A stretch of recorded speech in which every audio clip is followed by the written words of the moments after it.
नमस्कार। कैसे हैं आप लोग? Good morning. All is well. चलिए, अब हम लोगों को इधर की ओर मूव करना है कि ब्रिटिश काल में अकाल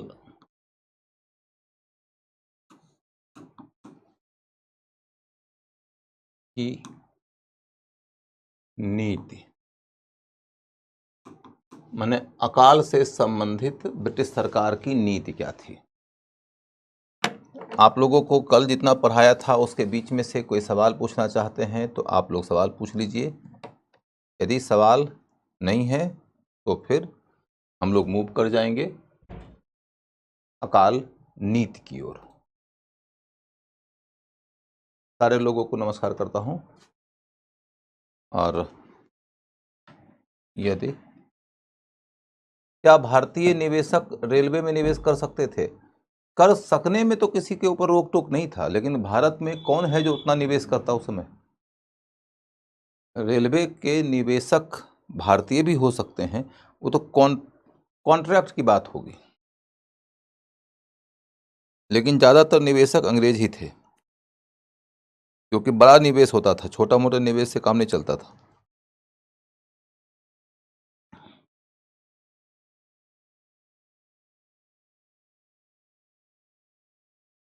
आगे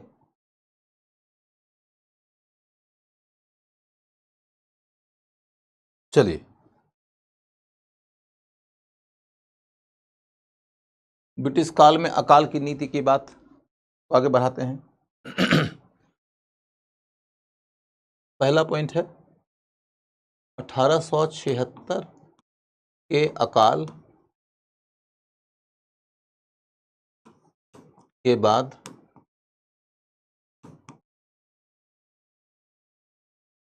अकाल आयोग का गठन हुआ।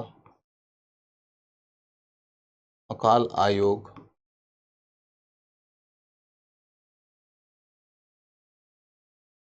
स्ट्रेची आयोग, स्ट्रेची आयोग माने स्ट्रेची नाम के व्यक्ति की अध्यक्षता में एक आयोग बनाया गया, जिससे ये पूछा गया कि आप बताइए कि अकाल का कारण क्या है और इसका समाधान क्या है। स्ट्रेची ने जो सुझाव दिया उसके आधार पर अकाल संहिता का निर्माण हुआ। अकाल संहिता का निर्माण हुआ।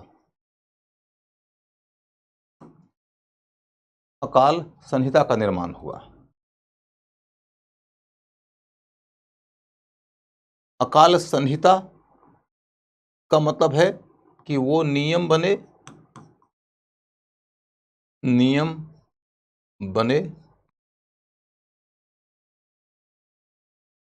जिससे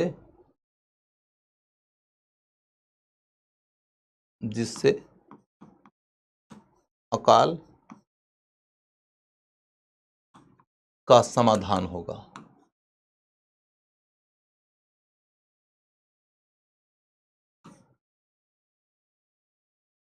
वो नियम बने जिससे कि अकाल का समाधान होगा। उसके बाद फिर अकाल से संबंधित ही एक आगे का कमीशन है, लॉयल कमीशन। लॉयल कमीशन, लेकिन नहीं पूछा जाना चाहिए, छोड़ दीजिए, उतना डिटेल में मत जाइए। एक कमीशन का नाम बता देता हूं और मैकडोनल कमीशन। डोनल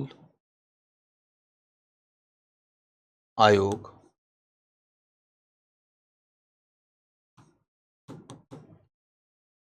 इसकी अनुशंसा के आधार पर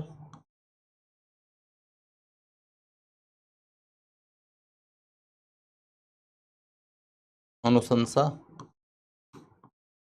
के आधार पर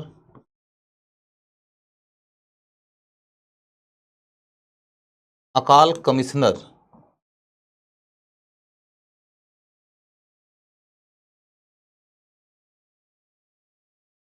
के पद का गठन हुआ।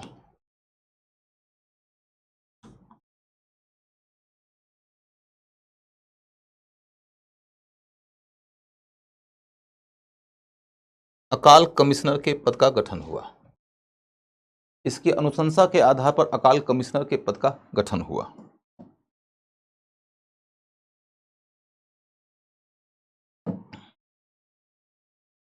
तो कहने का मतलब यह हुआ कि 1876 के अकाल के बाद, जबकि अकाल में तकरीबन 70-75 लाख लोग मर गए थे, ब्रिटिश सरकार के ऊपर काफ़ी दबाव पड़ा। उस समय के गवर्नर जनरल लॉर्ड लिटन ने अकाल के समाधान के सुझाव के लिए एक आयोग का गठन किया स्ट्रेची की अध्यक्षता में, और उन्होंने जो सुझाव दिया उसी के आधार पर अगले गवर्नर जनरल लॉर्ड रिपन के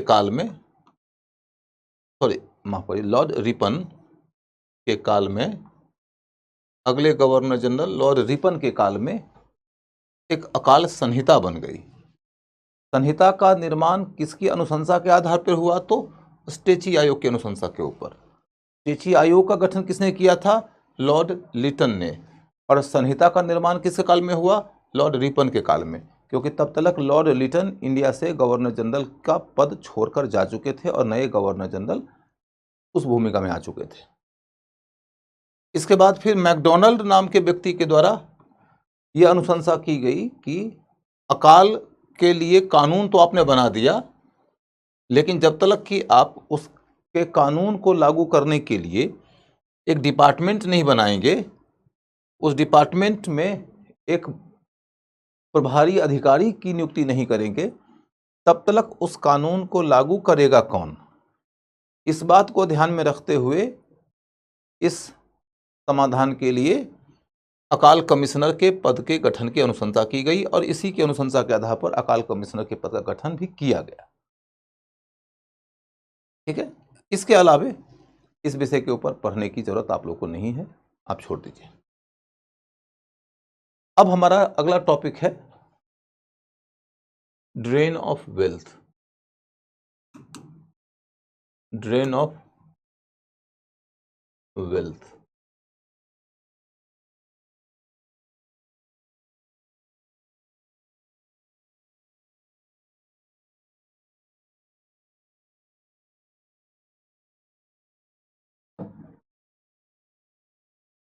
अब ड्रेन ऑफ वेल्थ के अंतर्गत क्या देखते हैं?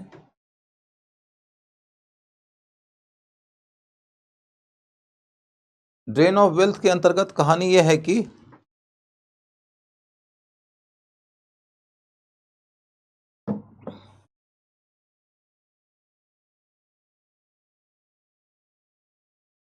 इसका तात्पर्य क्या है?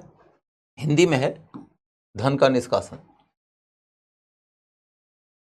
धन का निष्कासन।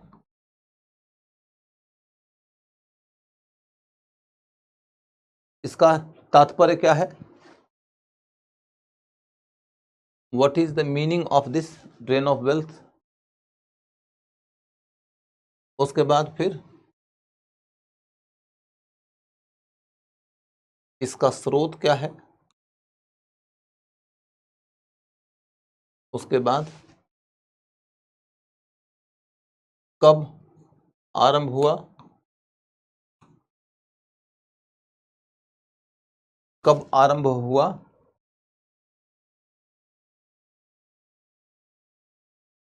फिर इसका प्रभाव क्या है? इसका प्रभाव क्या है? अब देखो, आपकी ड्रेन ऑफ वेल्थ का तात्पर्य क्या है? तो धन का एक तरफा बहाव। धन का एक तरफा बहाव, इसको कहते हैं ड्रेन ऑफ वेल्थ। दादा भाई नौरोजी ने पहली बार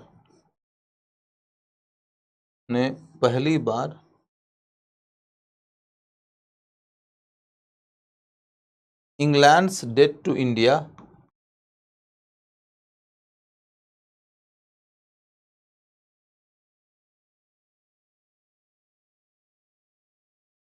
date to India England's debt to India में इंडिया से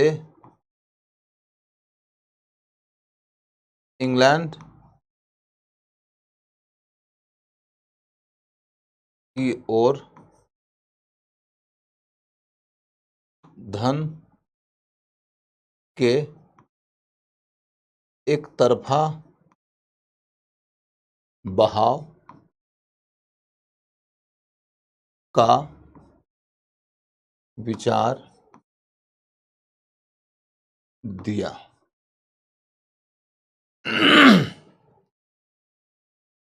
धन के एक तरफा बहाव का विचार दिया।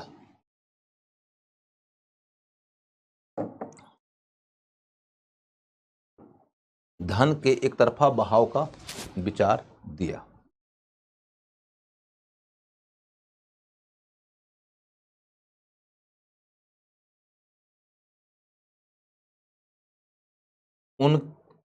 उन्होंने पॉवर्टी एंड अन ब्रिटिश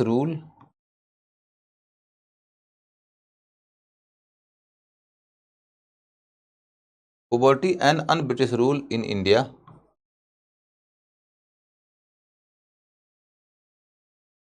भी लिखा।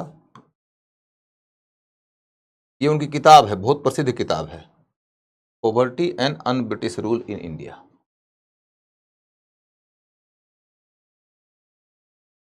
उसके बाद उनके अतिरिक्त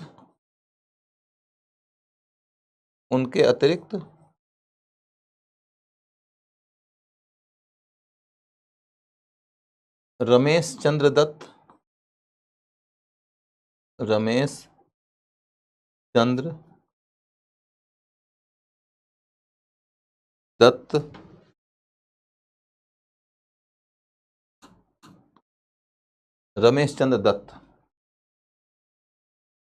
कोमा जस्टिस राणा डे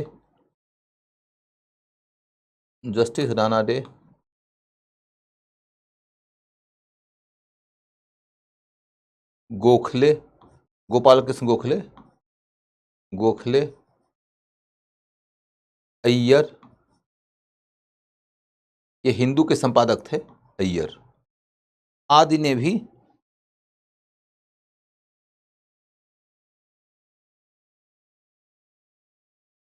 भी ड्रेन ऑफ वेल्थ के विचार को आगे बढ़ाया। आदि ने भी ड्रेन ऑफ वेल्थ के विचार को आगे बढ़ाया।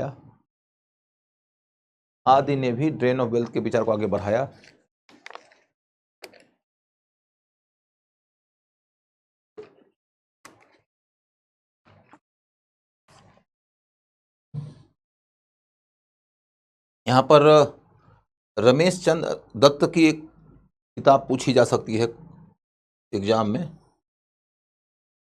इनकी किताब कौन सी थी? तो RC Dutt.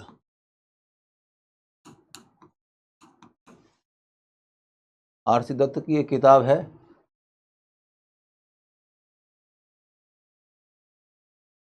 Economic history of India. Economic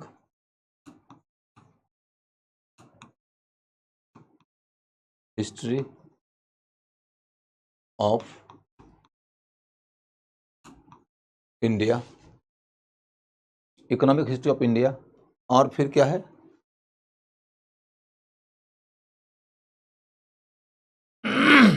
economic history of India, और दूसरा है peasantry of Bengal, peasantry of Bengal, peasantry of Bengal, Bengal के किसान।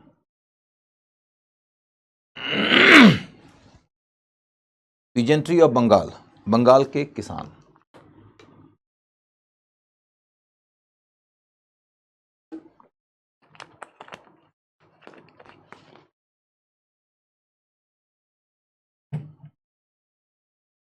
हो गया। अब ड्रेन ऑफ वेल्थ का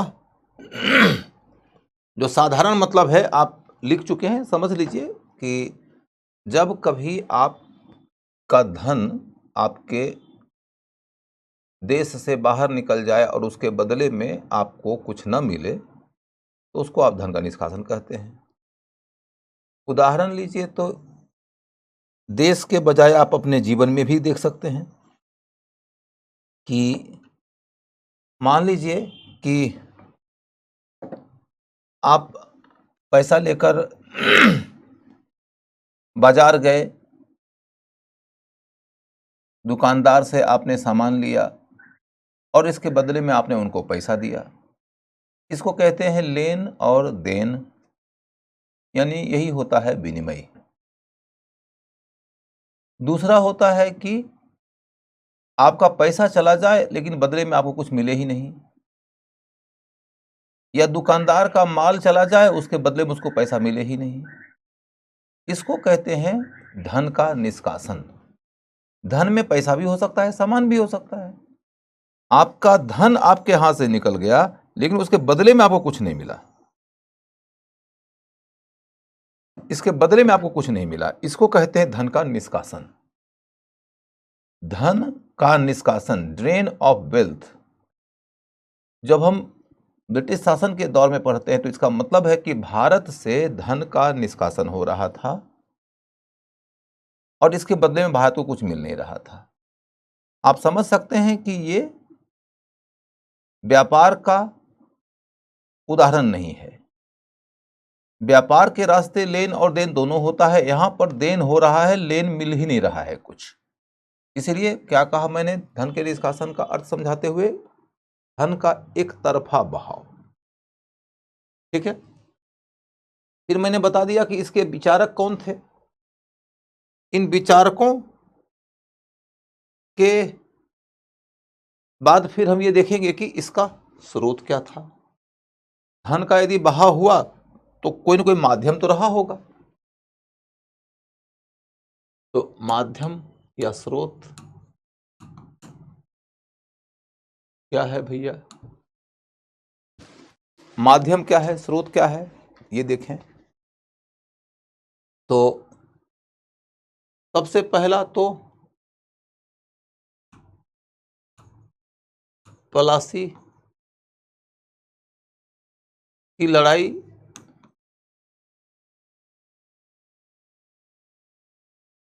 के बाद से ही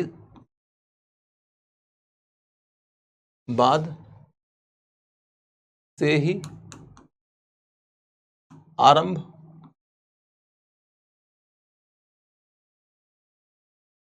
आपको मैंने पढ़ाया है प्लासी की लड़ाई पढ़ाते हुए कि इस लड़ाई के बाद किस तरीके से नवाब ने कंपनी को और लॉर्ड क्लाइव को पैसे दिया। फिर आप देखोगे कि बक्सर के बाद तेजी, बक्सर की लड़ाई में जब कंपनी की जीत हुई तो इससे धन के निष्कासन में और तेजी आ गई, और इस तेजी का सबसे बड़ा माध्यम क्या था। बक्सर की लड़ाई के बाद यदि धन के निष्कासन में तेजी आ गई तो उसके अंतर्गत सबसे बड़ा माध्यम क्या था, द्वैध शासन।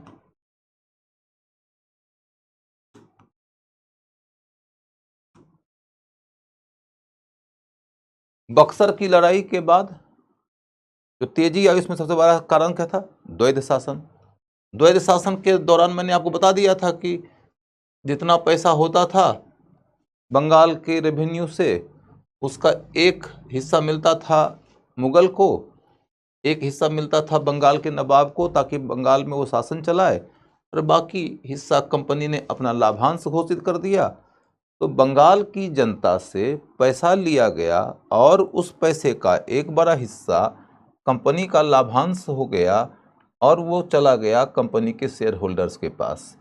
इसके बदले में बंगाल के लोगों को क्या मिला? तो कुछ भी नहीं। तो ये क्या है? धन का निष्कासन। ठीक है। इसके बाद फिर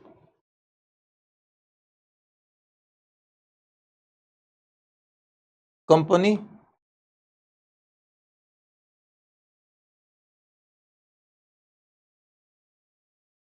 का भुगतान, कंपनी का भुगतान भारत के खजाने से हुआ।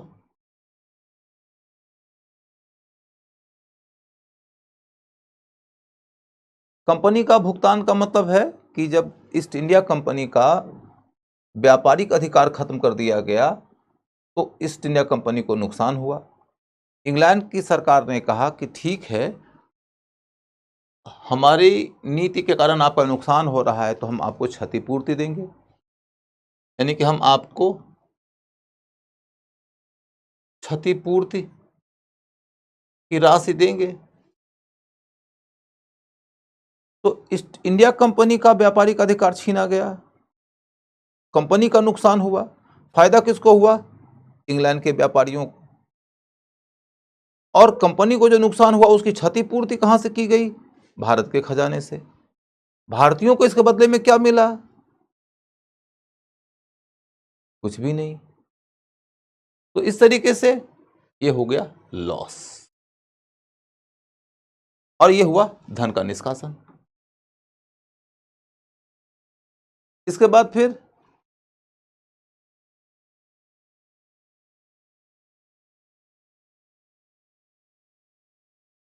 अगला पॉइंट क्या है?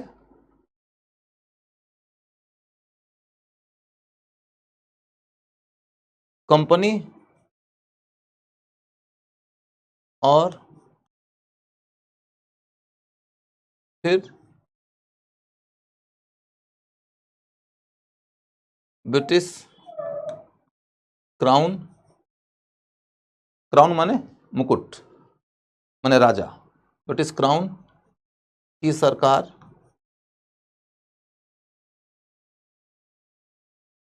के दौरान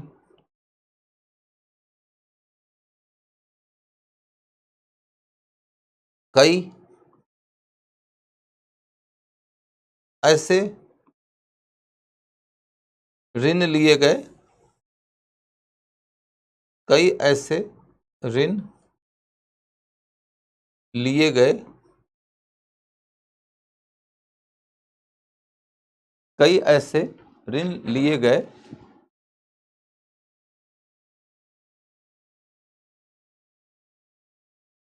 जो कि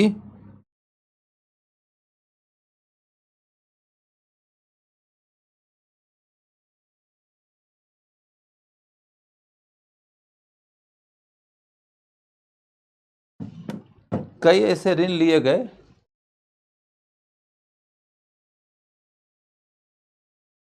जो कि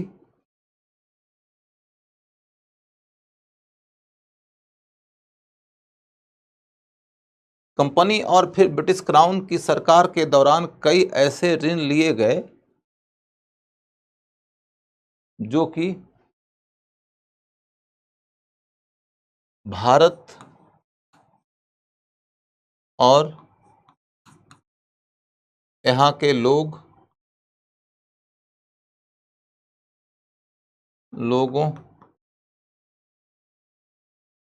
के लिए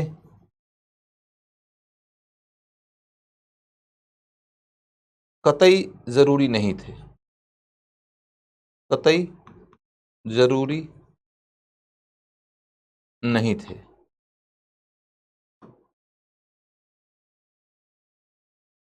कंपनी और फिर ब्रिटिश क्राउन की सरकार के दौरान कई ऐसे ऋण लिए गए जो कि भारत और यहाँ के लोगों के लिए कतई जरूरी नहीं थे। पेज बदल रहा हूं। जैसे कि जीत के लिए ऋण,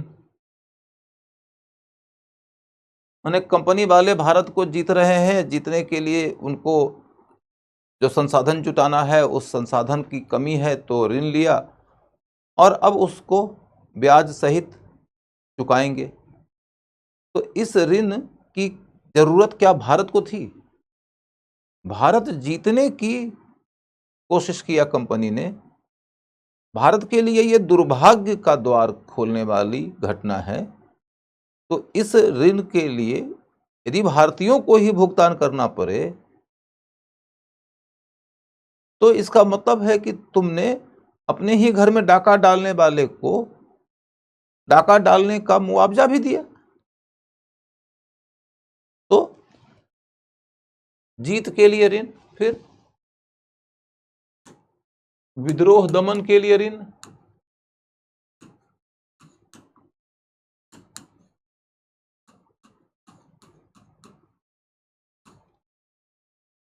फिर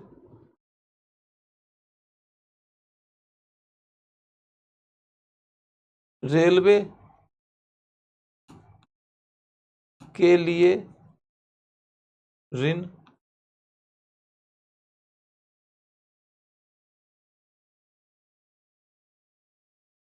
रेल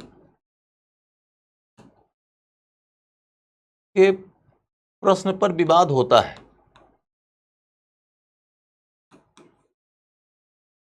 रेल के प्रश्न पर विवाद होता है,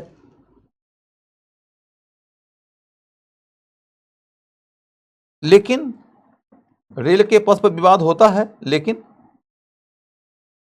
लेकिन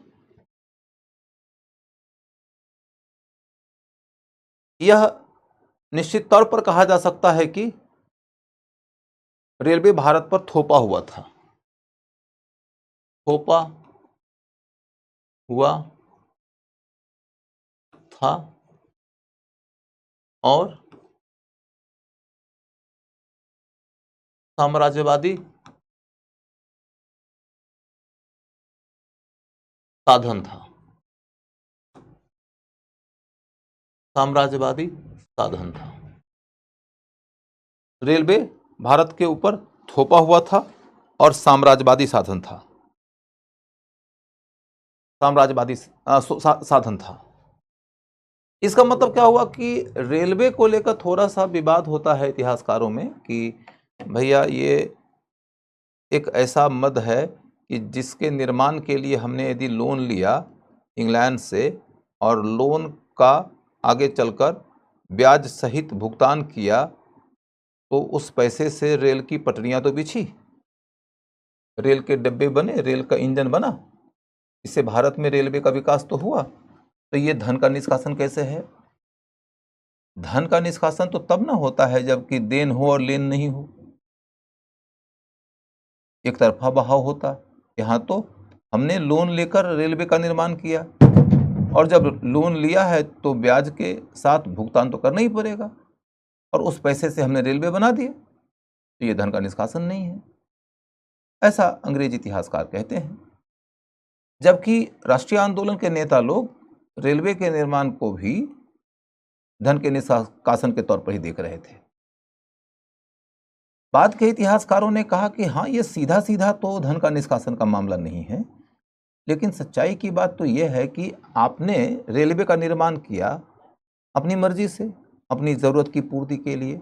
हमारी ज़रूरत बिल्कुल नहीं थी कि उस समय रेलवे बने और इसके चक्कर में आपने हमारे सर के ऊपर ऋण का बड़ा बोझ डाल दिया और हमारी पूरी अर्थव्यवस्था सूखने लगी उसके ऋण के बोझ का भुगतान करने में।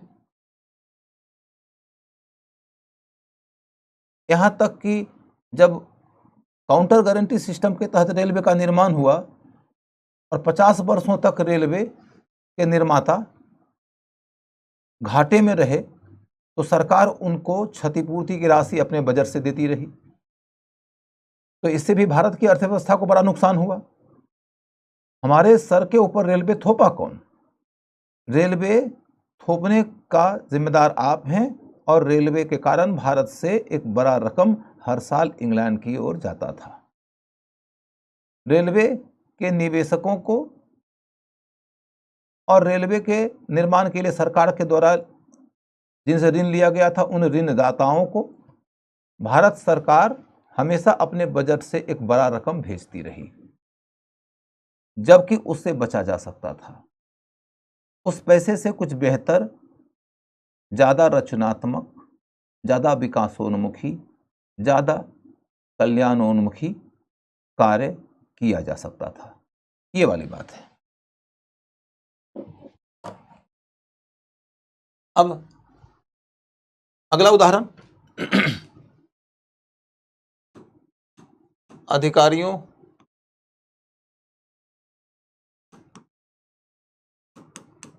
का वेतन और पेंशन का वह रकम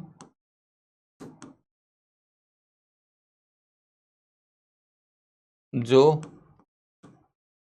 ब्रिटेन चला जाता था,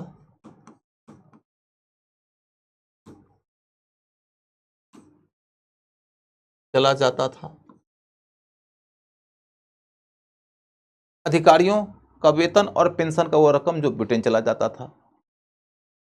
यह भी तो धन का निष्कासन हुआ ना, कि भारत में हजारों की संख्या में अंग्रेज बड़े बड़े पदों पर बैठे हुए हैं, उन लोगों को वेतन सरकार देती है। हमारी शिकायत यहाँ वेतन देने से नहीं है, क्योंकि अभी की तिथि में हम नस्ल भेद नहीं पढ़ रहे हैं। हम ये नहीं पढ़ रहे हैं कि तुमने अंग्रेजों को ही नौकरियां क्यों दी।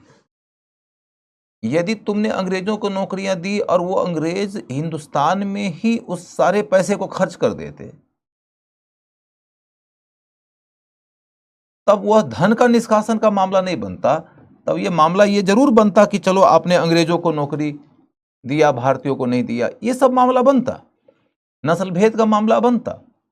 लेकिन हम यहां पढ़ रहे हैं धन के निष्कासन का प्रश्न, कि भारत में नौकरी किए अंग्रेज, मान लो कि उनको यदि 10,000 रुपया मिला वेतन में और उन्होंने 5,000 रुपया खर्च कर दिया भारत में ही, और 5,000 रुपया भेज दिया उन्होंने इंग्लैंड, तो 5,000 रुपये के धन का निष्कासन हो गया। क्योंकि भारत में यदि वो पैसा रह जाता तो उस पैसे का जो मालिक है या तो कोई निवेश करता या तो किसी वस्तु या सेवा की खरीद करता, पैसे से कुछ तो करता, और पैसे से चाहे वो जो कुछ भी करता उससे देश के अंतर्गत आर्थिक विकास को बल मिलता। और जब देश से धन का निष्कासन होता है तो आर्थिक विकास का रास्ता बंद हो जाता है, अवरुद्ध हो जाता है। यही है इसका प्रभाव वाला मुद्दा भी, हम उसको बाद में नोटिस कर लेंगे। अभी तत्काल ये समझो कि भारत में काम करने वाले अधिकारियों को जो वेतन मिला उसका वो हिस्सा धन के निष्कासन का उदाहरण है जो हिस्सा इंग्लैंड की ओर चला जाता है। और फिर ये अधिकारी रिटायर कर जाते हैं, रिटायर कर जाते हैं तो इनको पेंशन दिया जाता है, क्योंकि रिटायर होने के बाद ये इंग्लैंड चले जाते हैं तो पेंशन की राशि इंग्लैंड चली जाती है। तो जो राशि इंग्लैंड चली गई उस राशि से यदि आर्थिक विकास का संबंध जोड़ोगे तो कौन से देश का आर्थिक विकास होगा? इंग्लैंड का होगा। यदि सरकार में उन्होंने नौकरी किया है और सरकार ने उनको पेंशन दिया है तो मेरी शिकायत पेंशन से नहीं है। मैं तो समझता हूं कि पेंशन मिलना चाहिए अधिकारियों को। मेरी शिकायत इस बात से है कि पेंशन दिया आपने जिनको, वो तो जाके इंग्लैंड में बसते हैं और पेंशन से वो जो भी आर्थिक कार्य करेंगे उसका फायदा इंग्लैंड के इकोनॉमी को होगा। भारत के इकोनॉमी का एक अवसर हाथ से निकल गया। समझ गए? अब अगला मुद्दा है कि कुछ कुछ अंग्रेज इतिहासकार यह भी कहते हुए नजर आते हैं कि ठीक है, हमने अधिकारियों को वेतन दिया और अधिकारियों ने पैसा इंग्लैंड भेज दिया, लेकिन आपको इस रास्ते इंग्लैंड के बेस्ट माइंड का, इंग्लैंड के इफिशिएंट माइंड का, इंग्लैंड के इंटेलिजेंट माइंड का सर्विस भी तो प्राप्त हुआ, आपको अच्छा शासन भी तो मिला, और इसके बदले में यदि हमने उनको वेतन दिया तो क्या दिक्कत है? हमने एक्सपर्ट की सेवा ली।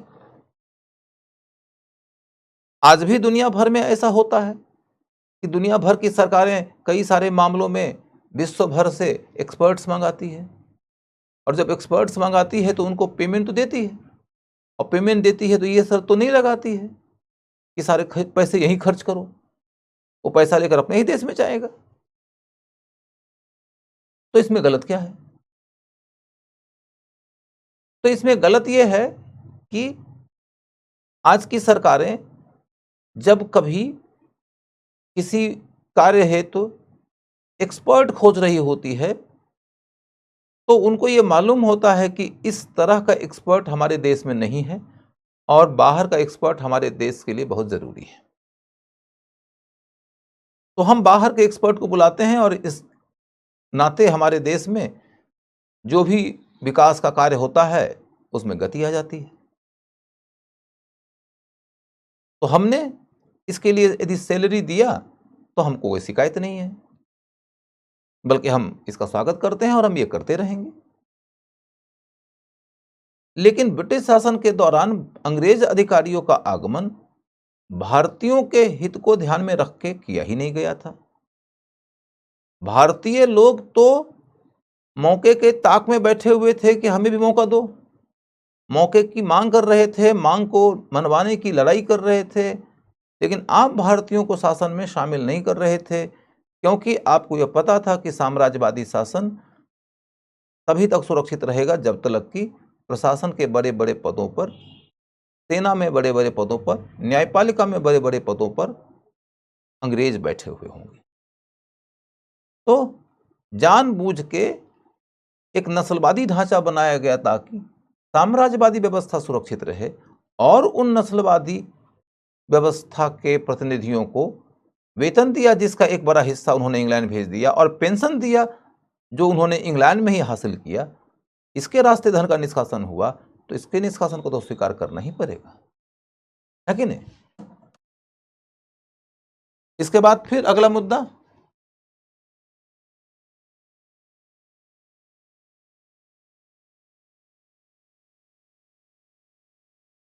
स्टोर परचेज, स्टोर खरीद, इसको भंडार खरीद भी बोलते हैं, भंडार खरीद के रास्ते, भंडार खरीद के रास्ते भी बड़ी राशि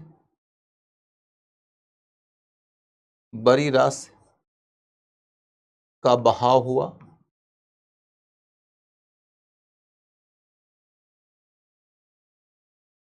इस रास्ते कुछ सामग्रियां भी आई, कुछ सामग्रियां भी आई,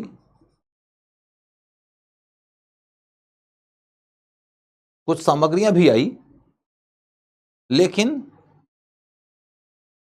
इसके रास्ते कुछ सामग्रियां भी आई, लेकिन इसके रास्ते कुछ सामग्रियां भी आई,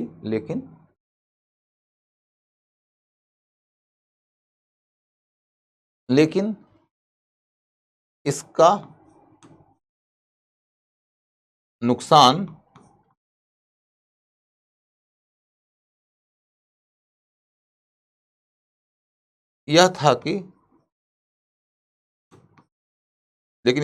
यह था कि कुछ सामग्रियां भी आई, लेकिन इसका नुकसान यह था कि व्हाट वाज द लॉस? लेकिन इसका नुकसान यह था कि इसका नुकसान यह था कि क्या था? महंगी खरीद हुई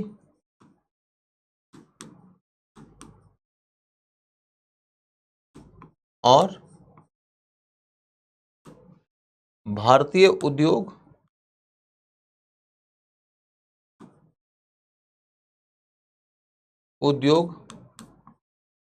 का विकास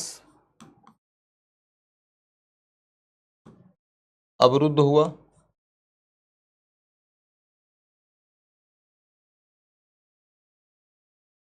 भारतीय विकास का मार्ग अवरुद्ध हुआ। महंगी खरीद हुई और भारतीय उद्योग के विकास का मार्ग अवरुद्ध हुआ। इसको समझो। भारत की सरकार कई तरह की वस्तुएं खरीदती थी क्योंकि उन्हें जरूरत होती थी, चाहे वो सेना की सामग्रियां खरीदें, चाहे कपड़े खरीदें, जूते खरीदें, चाहे वो हथियार खरीदें। रासायनिक क्षेत्र में भी सरकार काम कर रही होती है तो उसे बहुत सारी वस्तुओं की खरीद करनी होती है। अब मान लो कि तुम जिस संस्था में पढ़ रहे हो उस संस्था को अपने काम को ठीक से चलाने के लिए एक कमरा चाहिए, उसके लिए एक ये बोर्ड चाहिए, सामने में टीवी स्क्रीन चाहिए और भी तमाम प्रकार के कंप्यूटर सेटअप्स चाहिए, कैमरा चाहिए, कमरे में एसी चाहिए, रिमोट चाहिए, चेयर्स चाहिए। टीचर्स को अपने ब्रांड का कपड़ा पहनाना है तो उनके लिए टी शर्ट चाहिए, उनके लिए जैकेट चाहिए, उनके लिए ब्लेजर्स चाहिए, उन्हें चाय पिलवाना है तो चाय चाहिए, उनके लिए कमरे में लाइटिंग का इंतजाम करना है तो लाइटिंग चाहिए। बहुत तरह की ज़रूरतों की पूर्ति करनी होती है। तो जब ये सारी ज़रूरतें पूरी करिएगा तो इसके लिए खरीद करना पड़ेगा। तो एक छोटी सी संस्था के चलने में इतने तरह की खरीदारी होती है तो सरकार के चलने में कितनी प्रकार की खरीदारियां होती होंगी। और इतनी खरीदारियों के बाद एक प्रश्न ये उठता है कि आप किससे खरीदते हैं? जिससे खरीदिएगा उसको बहुत बड़ा बाजार मिल जाएगा। इंग्लैंड के उद्योगपति से खरीदिएगा तो इंग्लैंड के उद्योग को बल मिलेगा और भारत के उद्योगपति से खरीदिएगा तो भारत के उद्योगपति को बल मिलेगा। भारत के उद्योगपति से यदि खरीद ली होती सरकार तो भारतीय उद्योग का विकास तेज हो गया होता। जो भी स्वतंत्र देश उस समय औद्योगिक क्षेत्र में काम कर रहे थे उन्होंने अपने देश की सरकार की जरूरत की वस्तुएं अपने देश के उद्योगपतियों से ही खरीदा, चाहे वो जर्मनी हो, चाहे जापान हो या अमेरिका हो। लेकिन भारत की सरकार चूंकि अंग्रेजों की सरकार थी तो उन्होंने भारत की सरकार की जरूरत की सामग्रियां इंग्लैंड के उद्योगपतियों से खरीदा और वो भी महंगे कीमत पर खरीदा। तो ये धन के निष्कासन का ही उदाहरण है कि प्रश्न पर हिस्टोरियंस में डिबेट हुआ। अंग्रेज इतिहासकारों ने कहा कि स्टोर परचेज को आप धन का निष्कासन नहीं कर सकते क्योंकि आपने यदि धन भेजा इंग्लैंड तो इंग्लैंड से इस धन के एवज में सामान भी तो भेजा गया था। हमने सामान भेजा, आपने उसका मूल्य चुकाया, तो धन का निष्कासन कैसे है?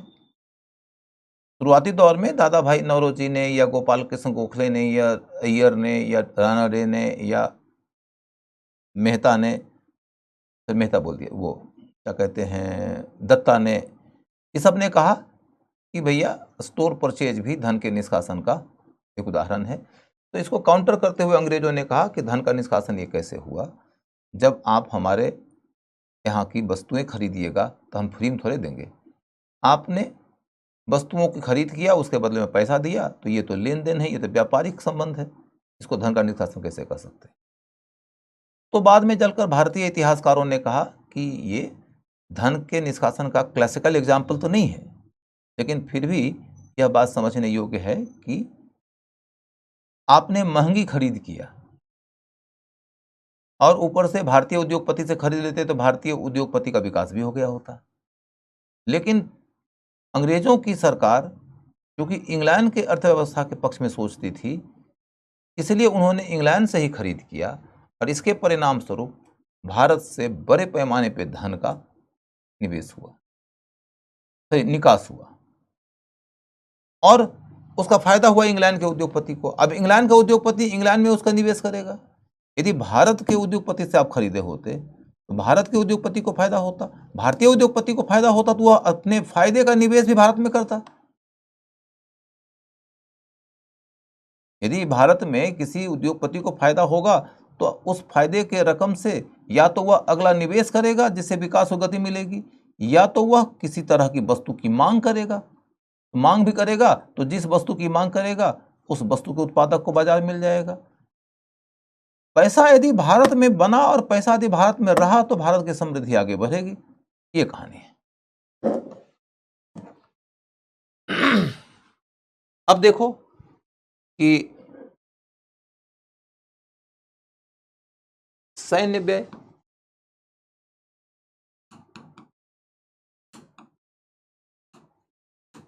विशेषतः भारत से बाहर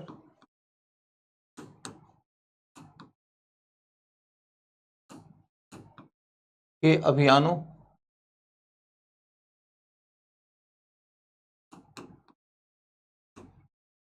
पर होने वाला व्यय,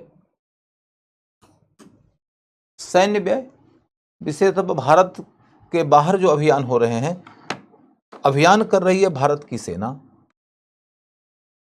अभियान कर किसके लिए रही है? इंग्लैंड के लिए। और कर कहाँ रही है?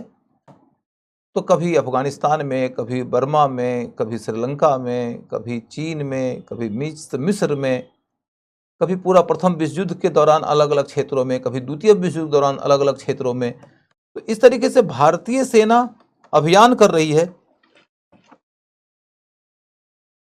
और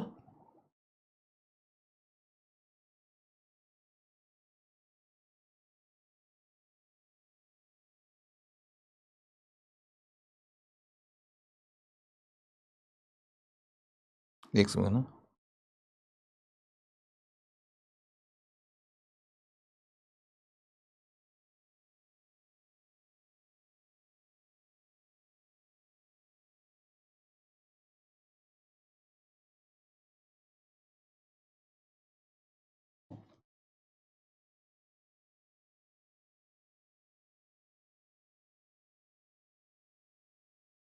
माफ करिएगा, 1 मिनट बहुत जरूरी है।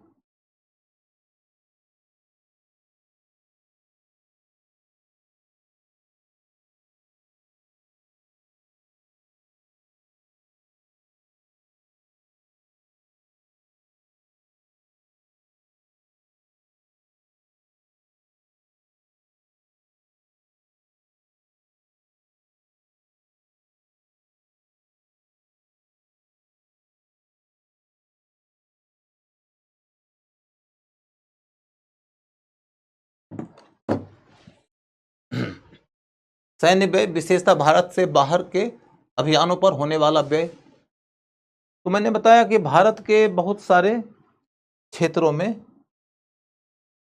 यदि सेना का खर्चा हो रहा होता तो चलो कोई बात नहीं है।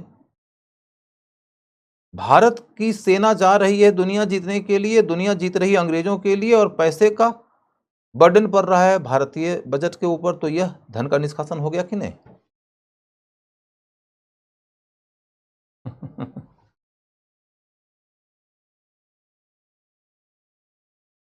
अब लिखो पैराग्राफ चेंज करके, मोटे तौर पर कहा जा सकता है कि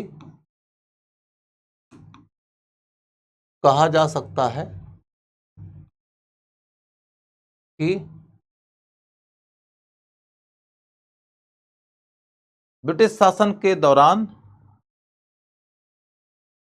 ब्रिटिश शासन के दौरान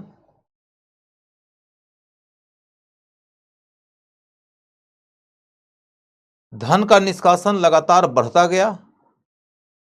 ब्रिटिश शासन के दौरान धन का निष्कासन लगातार बढ़ता गया।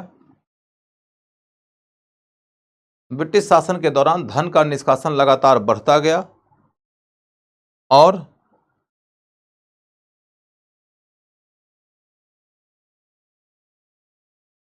इस क्रम में सबसे बड़ा माध्यम बना गृह प्रभार विभाग। गृह प्रभार विभाग, उसको अंग्रेजी में होम चार्जेस बोलते हैं, कभी कभी हिंदी में भी दे सकता है होम चार्जेस।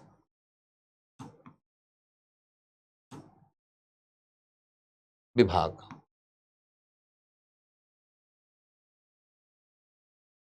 यही वह विभाग था जिस रास्ते से सरकार भंडार खरीद का काम करती थी।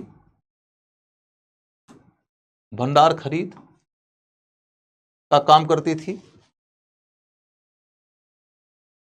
ऋण का भुगतान करती थी,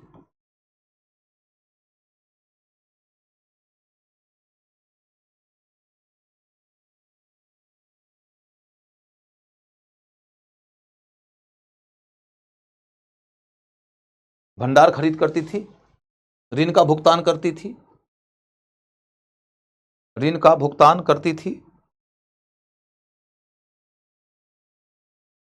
काउंटर गारंटी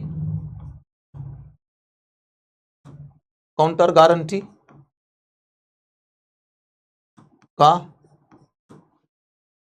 भुगतान करती थी, पेंशन का रकम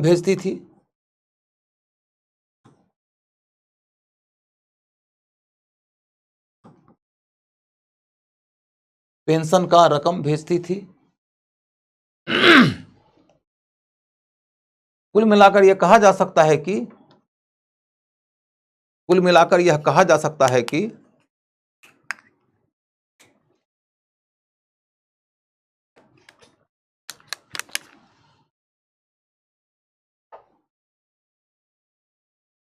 कुल मिलाकर यह कहा जा सकता है कि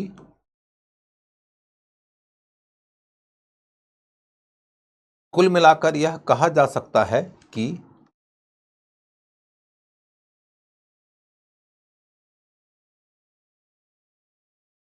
कुल मिलाकर यह कहा जा सकता है कि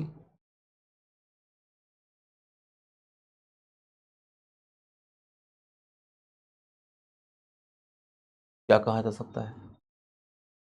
कुल मिलाकर यह कहा जा सकता है कि भारत ब्रिटिश साम्राज्य के जिस शोषण का शिकार हुआ उसमें धन का निष्कासन सबसे अधिक उल्लेखनीय है।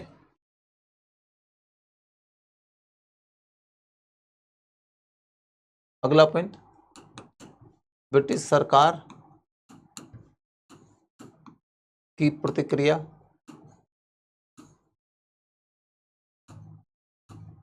ब्रिटिश सरकार की प्रतिक्रिया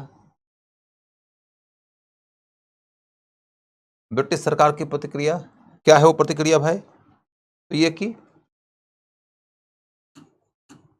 सरकार ने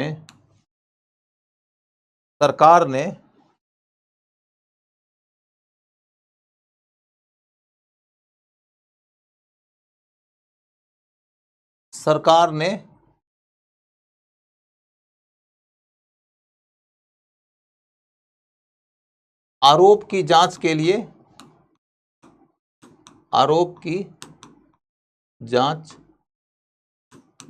लिए वेलबी आयोग का गठन किया था। वेलवी आयोग का गठन किया था?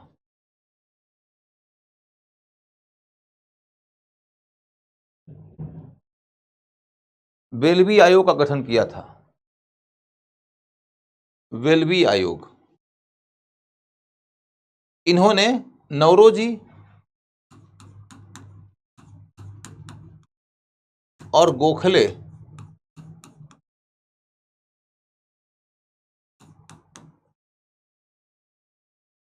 को सम्मन किया था। नौरोजी और गोखले को सम्मन किया था। नौरोजी और गोखले दोनों को सम्मन किया था, लेकिन अंततः इनके आरोप को नकार दिया। आरोप को नकार दिया।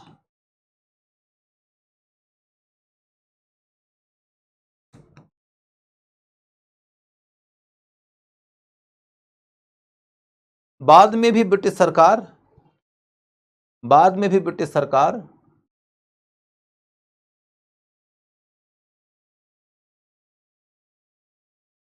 अपने अधिकांश निर्णयों जैसे कि रेलवे, भंडार खरीद,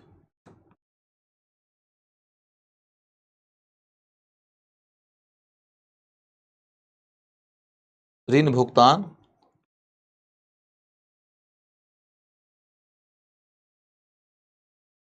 अधिकारियों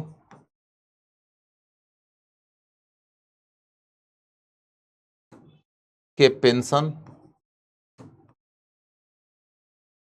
आदि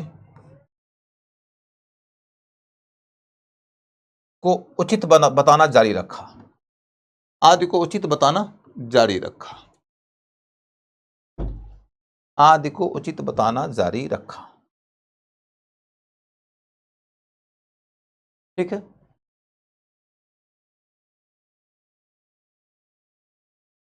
मतलब की बात यह है कि ब्रिटिश सरकार के सामने जब ये बात आती है कि आपके शासन के काल में भारत से धन का निष्कासन हो रहा है, तो इसके ऊपर सरकार की क्या प्रतिक्रिया थी? तो सरकार की प्रतिक्रिया कुछ इस तरीके की थी कि सरकार कहती है कि ना भैया, धन का निष्कासन हो ही नहीं रहा है। उन्होंने एक आयोग का भी गठन कर दिया जिसका काम था कि तुम जांच करके देखो कि क्या धन का निष्कासन हो रहा है। अब अंग्रेजों के द्वारा गठित किया गया आयोग है, अंग्रेज ही उस आयोग के सदस्य हैं, वो तो स्वाभाविक रूप से वही निर्णय देंगे कि नहीं हो रहा है। बस उन्होंने ड्रामाबाजी करते हुए आयोग का गठन कर दिया और आयोग के चेयरपर्सन ने इस तरह का आरोप लगाने वाले दो बड़े राष्ट्रवादी नेता दादा भाई नौरोजी और गोपाल कृष्ण गोखले को सम्मन भेजा। सम्मन का मतलब होता है कि आपको आने के लिए कहा गया है और आप जब कोई आयोग आने के लिए बोले तो आपको आना पड़ता है। ये एक प्रकार का आदेश होता है जिसका आप डिनायल नहीं करते, जिससे आप मना नहीं कर सकते। तो सम्मन भेजा था। क्वेश्चन ये पूछा जा सकता किसको सम्मन भेजा गया था? तो गोखले को और नौरोजी को। उन्होंने अपनी ओर से पूरी की पूरी जानकारी दिया डिटेल में कि कहां कहां से और कितना कितना धन का निष्कासन हो रहा है, लेकिन वेलवी आयोग ने अंत में निष्कर्ष दिया कि ना, धन का निष्कासन हो ही नहीं रहा है। बाद के काल में भी सरकार ने कभी इस बात को स्वीकार नहीं किया, बल्कि उनकी ओर से इस बात का खंडन होता रहा कि आखिर धन के निष्कासन का आरोप सही है कि गलत।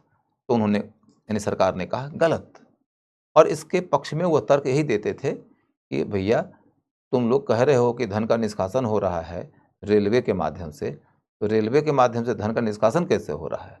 रेलवे बन भी तो रहा है और इससे भारत का मॉडर्नाइजेशन हो जाएगा। तुम लोग कह रहे हो कि अधिकारियों का पेंशन जाता है तो धन का निष्कासन होता है, तो तुम ये भी तो सोचो कि तुम्हारे लिए कितनी बेहतरीन सर्विसेज उन्होंने की है। तुम कह रहे हो कि स्टोर परचेज में धन का निष्कासन होता है, तो इसमें निष्कासन कहाँ है? तुमने पैसा दिया तो माल भी तो लिया। और तुम कह रहे हो कि ऋण का भुगतान यदि हो रहा है और ब्याज के साथ भुगतान हो रहा है तो इसमें धन का निष्कासन है, तो ये तो गलत बात है ना। यदि तुम ऋण लोगे तो भुगतान तो करोगे ना, और ऊपर से ब्याज सहित ही करोगे। इसमें कहाँ धन का निष्कासन है? दुनिया भर में आज भी हो रहा है।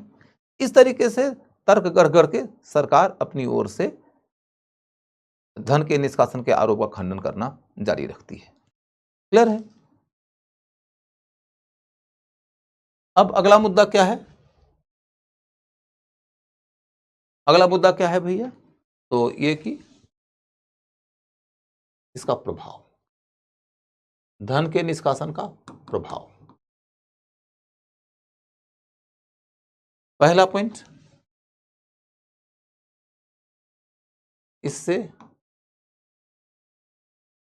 आर्थिक विकास अवरुद्ध हुआ। आर्थिक विकास अवरुद्ध हुआ।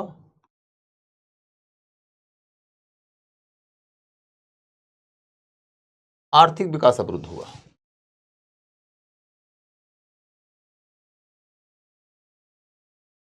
इसके कारण इकोनॉमिक ग्रोथ बाधित हो गया। अब आर्थिक विकास अवरुद्ध हुआ तो इसका क्या मतलब है कि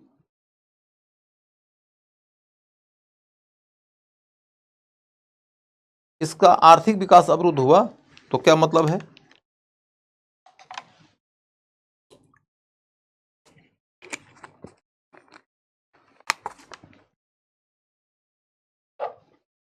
आर्थिक विकास के अंदर क्या होता है कि धन होता तो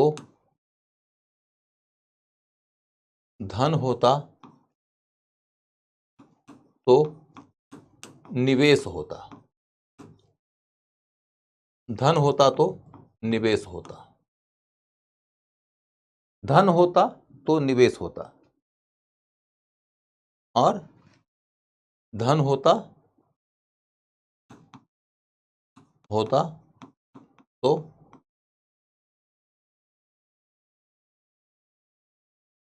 धन होता तो निवेश होता, और धन होता तो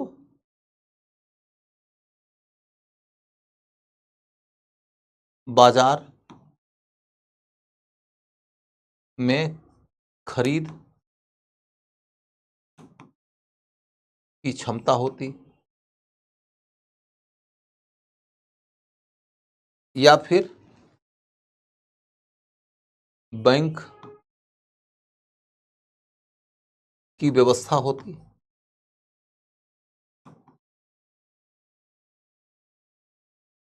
जिससे कि लोन मिलता।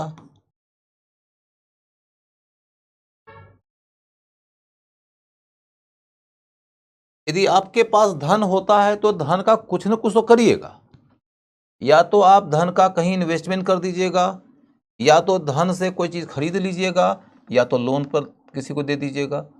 धन के ये तीन धंधे होते हैं, और इन तीन में से तीनों ही धंधा अतिरिक्त धन के सृजन के लिए बहुत आवश्यक है, न कि सिर्फ ये उपयोगी है बल्कि आवश्यक है। कहा जाता है कि गरीबी गरीबी को जन्म देती है और समृद्धि समृद्धि को। एक इतिहासकार ने भारत की अर्थव्यवस्था के अंदर गरीबी की समस्या के ऊपर जब विचार किया तो उन्होंने कहा कि the biggest reason of poverty is poverty itself. गरीबी गरीबी का सबसे बड़ा कारण है। अब किसी आदमी के पास में यदि 100 करोड़ रुपए हैं तो 100 करोड़ रुपए से यदि वो कुछ भी नहीं कर रहा है ना, मतलब वो दिन भर बैठ के ऐसे ही रील्स बना रहा है और वो इस तरह से बैठ के दिन भर इंस्टाग्राम चला रहा है, तो भी यदि उसने अपना पैसा म्यूचुअल फंड में लगा दिया तो उसके पास में 12-15% के आसपास से यदि रिटर्न आ रहा है, माला माल है वो।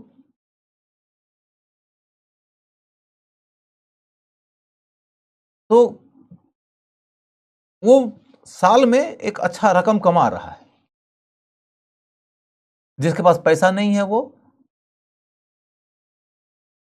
कम पैसे हैं, वो तो बेचारे की जरूरत पड़ जाएगी, तो जरूरत पड़ने के बाद में कोई बीमारी वगैरह हो गई, कोई बाढ़ आ गया, कोई आंधी तूफान आ गया, कोई प्राकृतिक तरह की अन्य आपदाएं आ गई, घर में कोई विपदा हो गई, तो जितना जोड़ के रखा है वो भी टूट जाएगा।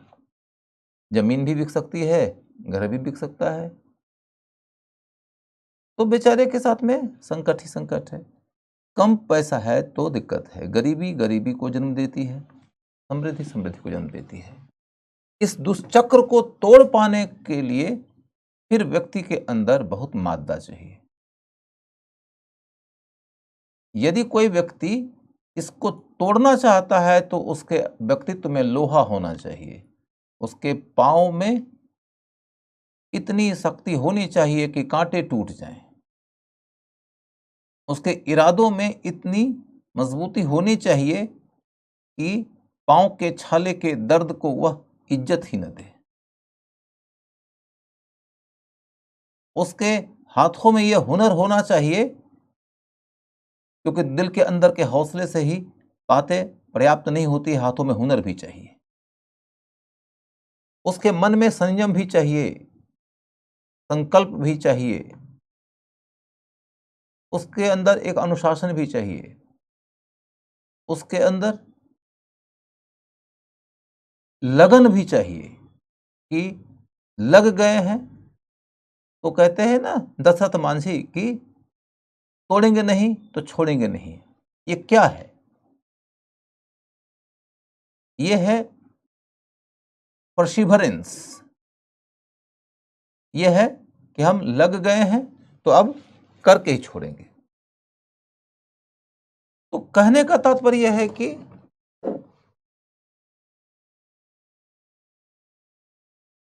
यदि हम देखें कि धन के निष्कासन ने भारत की अर्थव्यवस्था को नुकसान पहुंचाया, तो इसको समझने में कोई दिक्कत नहीं है, पीछे भी समझाता रहा हूं। दूसरा पॉइंट है आर्थिक अविकास से सामाजिक और सामाजिक एवं सांस्कृतिक पतन भी हुआ।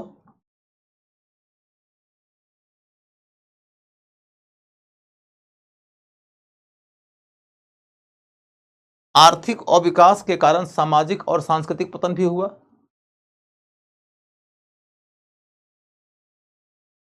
उसके बाद फिर इसने राष्ट्रीय आंदोलन को बल दिया। राष्ट्रीय आंदोलन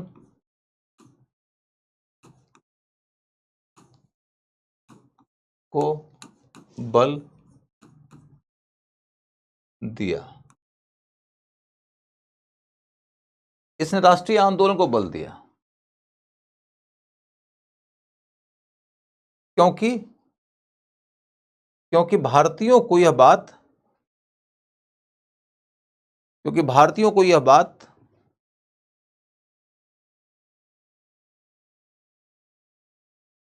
समझ आ गई थी कि धन का निष्कासन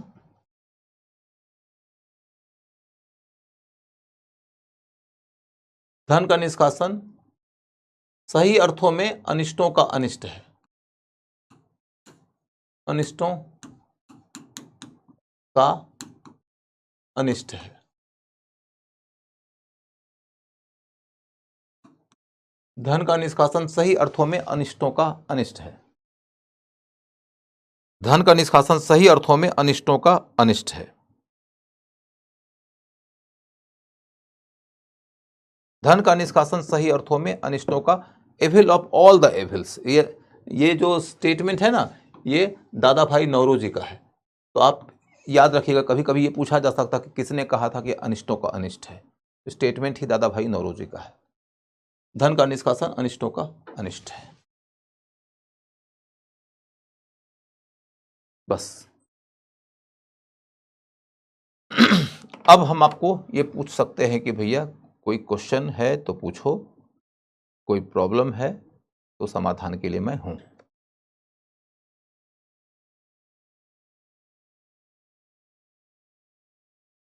सर यहाँ कमेंट बॉक्स में लोग फालतू बकवास करते हैं। कमेंट बॉक्स के अंदर जो लोग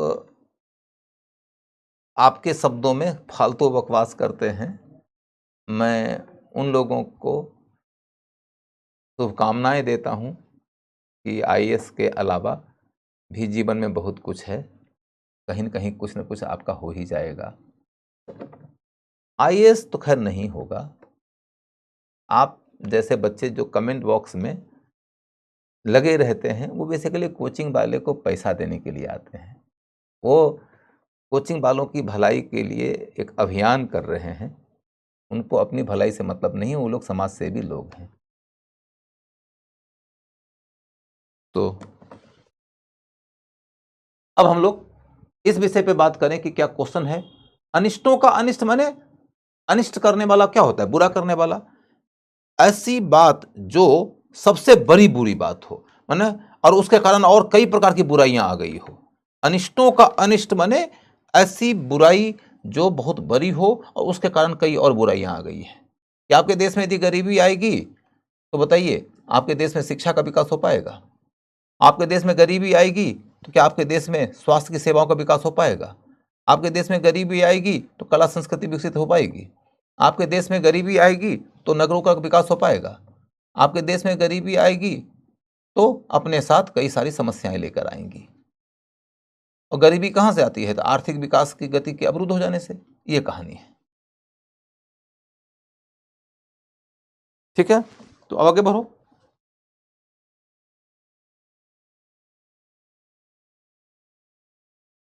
सर आप बता नहीं रहे हैं। क्या नहीं बता रहा हूं उमर अंसारी? कुछ क्वेश्चन तो पूछो। तुम्हारा क्वेश्चन क्या है कि मैं बता नहीं रहा हूं?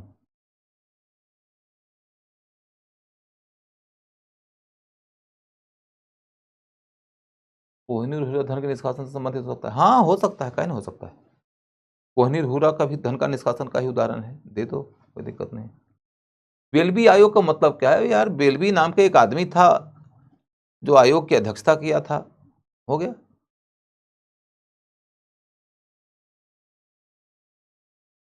चलो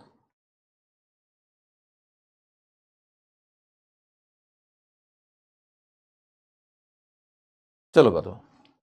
अब कोई क्वेश्चन नहीं दिख रहा है मेरे को? यदि कोई क्वेश्चन नहीं दिख रहा है तो मैं आगे बढ़ता हूं।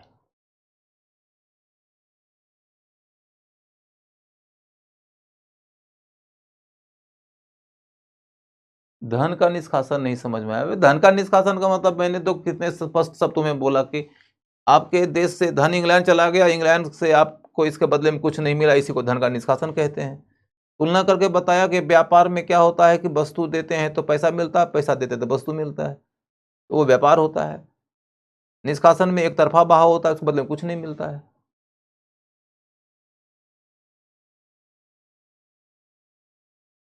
चलो चलो, अब तुम लोगों को सिर्फ टाइम पास करना है तो टाइम पास करो। टाइम पास करने वाले लोगों का भी अपना फंडामेंटल हक है।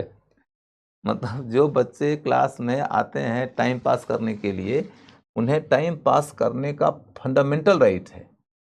वो यदि इस क्लास के अंदर बैठ के तमाम प्रकार के गॉसिप करते हैं, कुछ लोग तो टेलीफोन नंबर वगैरह भी इसी में लेन देन कर लेते हैं। मतलब इसी प्लेटफॉर्म को उन्होंने सोचा कि अब हम क्यों सिर्फ ऑफलाइन तक सीमित रखें दोस्ती करने के अवसरों को। ऑनलाइन में भी दोस्ती के अवसर तो बढ़ाए ही जा सकते हैं। डिजिटल लव इस तरीके से शुरू हो गया है। तो इन बच्चों का फंडामेंटल राइट है कि करें, इन बच्चों को आप रोक नहीं सकते हैं। लेकिन हमारा फंडामेंटल ड्यूटी नहीं है कि हम तुम्हारी सेवा करते रहें। तुम अपने फंडामेंटल राइट को एंजॉय करो। मैं फंडामेंटल ड्यूटी सिर्फ उनके लिए कर पाऊंगा जो कि रियल माने में आईएएस बनने के लिए लगन लगा के आए हैं। समझ गए ना?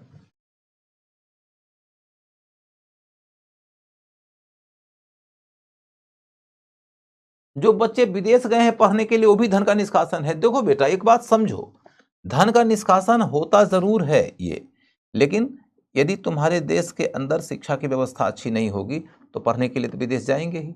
आज भी बहुत लोग जा रहे हैं, आज भी बहुत लोग जा रहे हैं जो तुम्हारे देश से धन का निष्कासन कर देते हैं।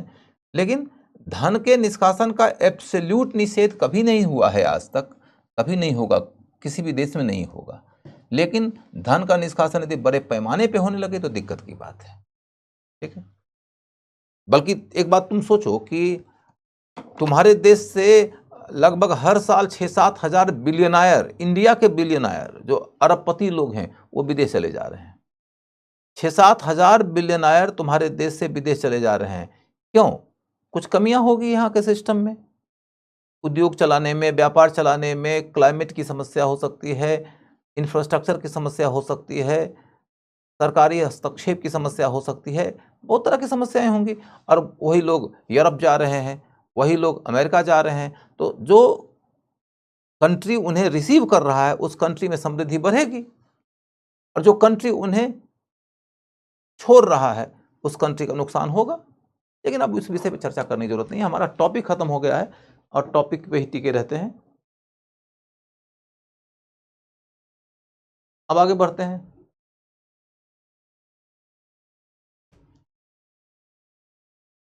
समाज सुधार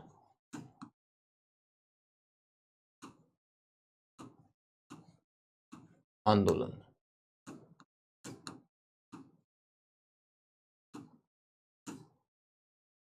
समाज सुधार आंदोलन और अधिनियम।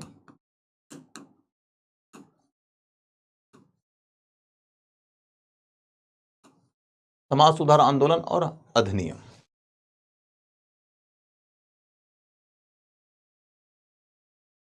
समाज सुधार डाउट नहीं होता, चले। समाज सुधार आंदोलन और अधिनियम।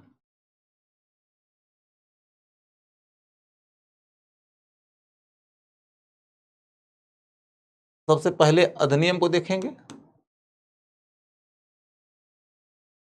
सबसे पहले अधिनियम देखेंगे,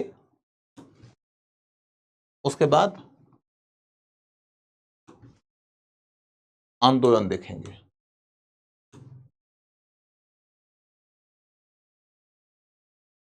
पहले अधिनियम देखेंगे फिर आंदोलन देखेंगे। अधिनियम और आंदोलन। अधिनियम के तहत क्या है? सती उन्मूलन अधिनियम,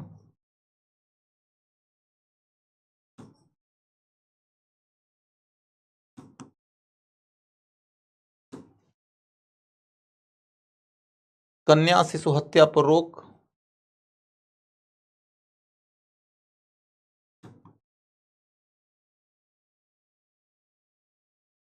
हत्या पर रोक,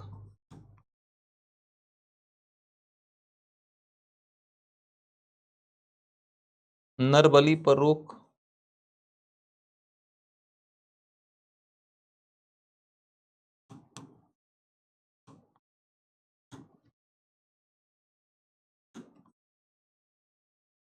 ठगी पर नियंत्रण,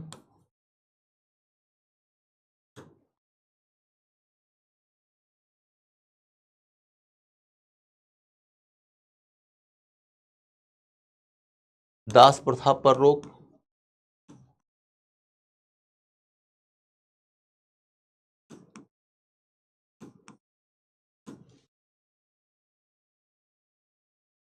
फिर विधवा पुनर्विवाह अधिनियम,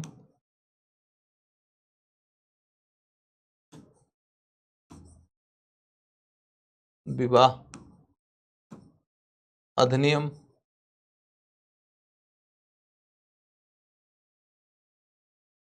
फिर आयु सम्मति,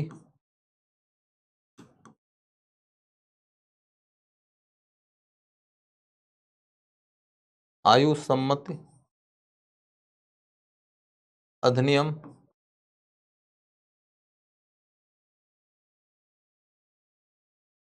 आयु सम्मति अधिनियम,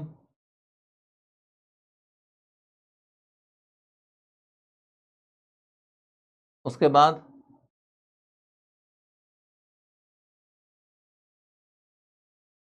आयु सम्मति अधिनियम के बाद शारदा अधिनियम, शारदा अधिनियम, शारदा अधिनियम। अब हम ये समझेंगे कि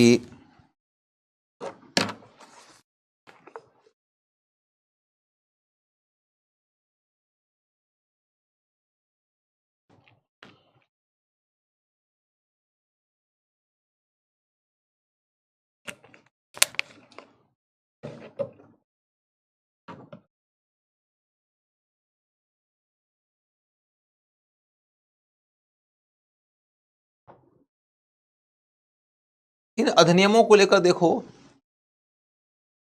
एक एक करके इन अधिनियमों के बारे में हम चर्चा करते जाते हैं। बीटी के लिए ही महत्वपूर्ण है, और सारे अधिनियमों को जानोगे तो मेंस में भी कोई क्वेश्चन पूछा जाएगा तो लिख ही दोगे, लेकिन पीटी के लिए महत्वपूर्ण है। सबसे पहला पॉइंट है सती उन्मूलन अधिनियम। सती उन्मूलन अधिनियम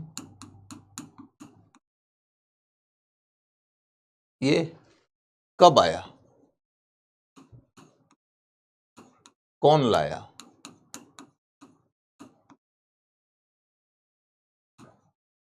प्रावधान क्या है,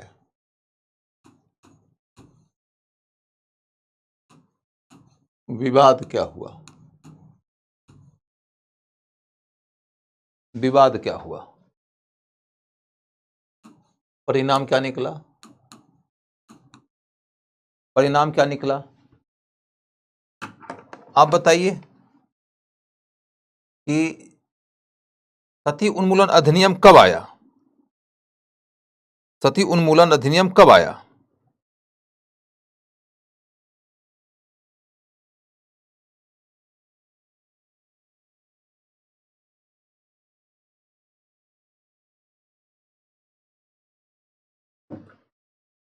नियम अधिनियम में मतलब कोई अंतर ऐसा होता है कि आप कभी ऐसे भी नियम बना सकते हैं जो नियम की कोई ग्रुप ऑफ द पीपल एक इंस्टीट्यूशन चलाता है, वो अपने ग्रुप के लिए नियम बना सकता है। अधिनियम प्रायः संसद के द्वारा बनाया जाता है, लॉ होता है वो, इसलिए। तो 1800 आप लोग बताइए भाई।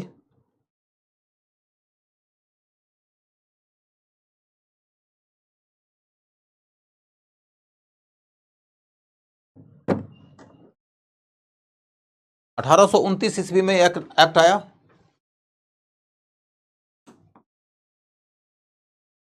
लॉर्ड विलियम बेंटिक लाया।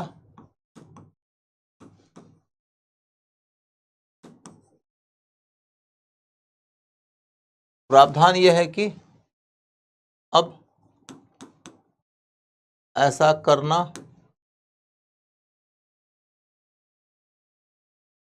अपराध माना जाएगा। विवाद क्या है, राधाकांत देव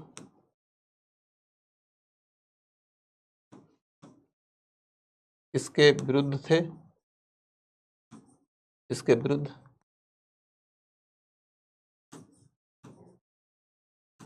प्रीवी काउंसिल गए थे।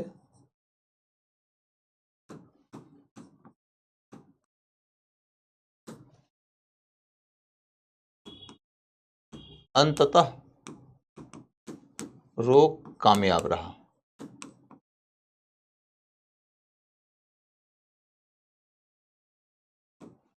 और आगे के सुधार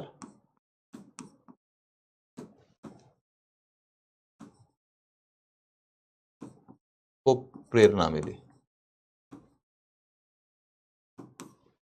आगे के सुधार को प्रेरणा मिली।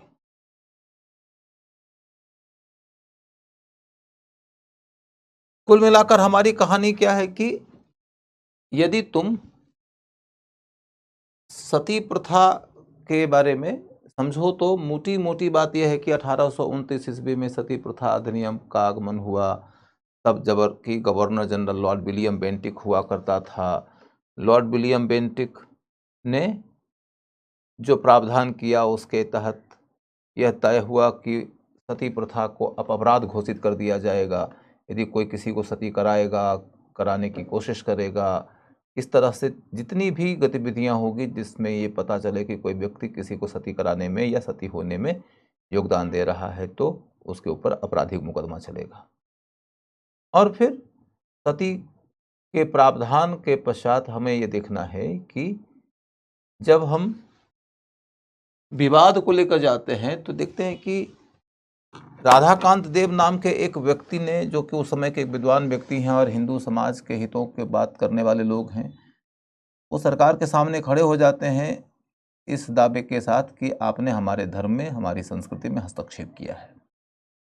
सती भारतीय संस्कृति का, भारतीय धर्म का मूल हिस्सा है और उसको खत्म करने का मतलब है कि भारतीय धर्म के ऊपर आप हमला कर रहे हैं। और इसलिए इस एक्ट को गलत सिद्ध करने के लिए आवेदन लेकर वह इंग्लैंड के हाईएस्ट कोर्ट प्रिवी काउंसिल तक गए थे और उनके विरोध में सती प्रथा एक्ट के पक्ष में दलील देने के लिए राजा राम मोहन राय लंदन गए थे। तो राम मोहन राय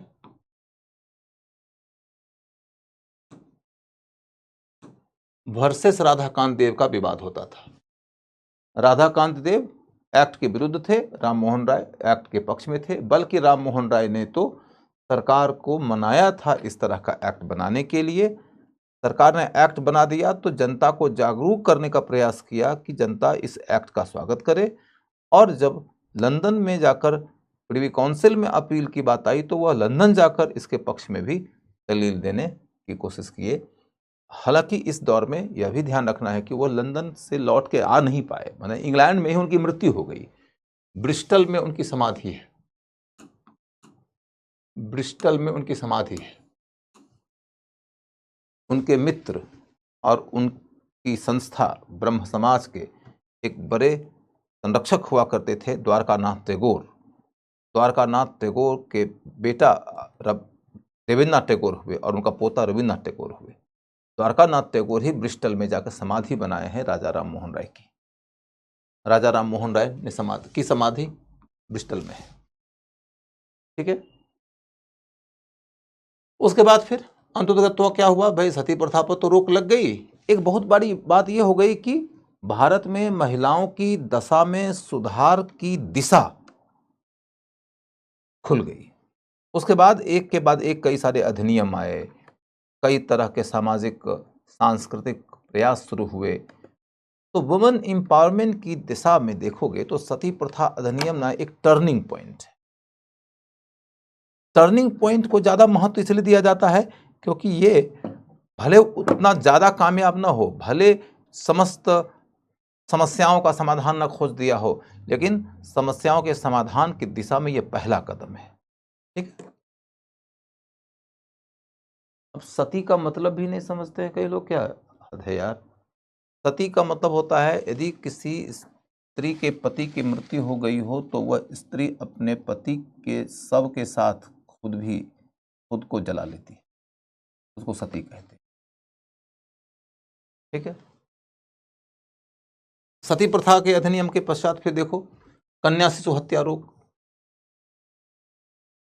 कन्या शिशु हत्या पर रोक। इसमें कुछ नहीं पढ़ना आपको, बस इतना है कि इस तरह की प्रथा राजस्थान में ही ज्यादा प्रचलित थी और इस प्रथा के ऊपर रोक किसके काल में लगाई गई, तो लॉर्ड विलियम बेंटिक के काल में। बस इतना ही। किधर प्रचलन था, राजस्थान में, और रोक किसने लगाया, Lord William Bentinck. Lord William Bentinck. ये भी याद रखिएगा कि ये जो दोनों कुप्रथाएं हैं, बुरी प्रथाएं हैं, वो प्रायः समाज की अगड़ी जातियों में ही प्रचलित थी, ऊंची जातियों के लोगों के बीच में ही प्रचलित थी। अब देखो नरबली प्रथा, नरबली प्रथा का चलन कहां था? उड़ीसा में उड़ीसा में खोंड जाति है, उड़ीसा में खोंड जाति के लोगों के बीच में, उड़ीसा में खोंड जाति के लोगों के बीच में नरबली की प्रथा थी। और इस पर रोक किसने लगाया? लॉर्ड विलियम बेंटिक ने। लॉर्ड विलियम बेंटिक ने इस पर रोक लगा दिया।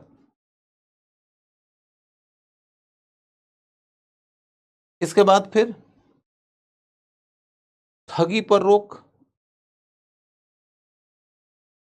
ठगी पर रोक का मतलब क्या है? ठगी कोई सामाजिक प्रथा नहीं थी।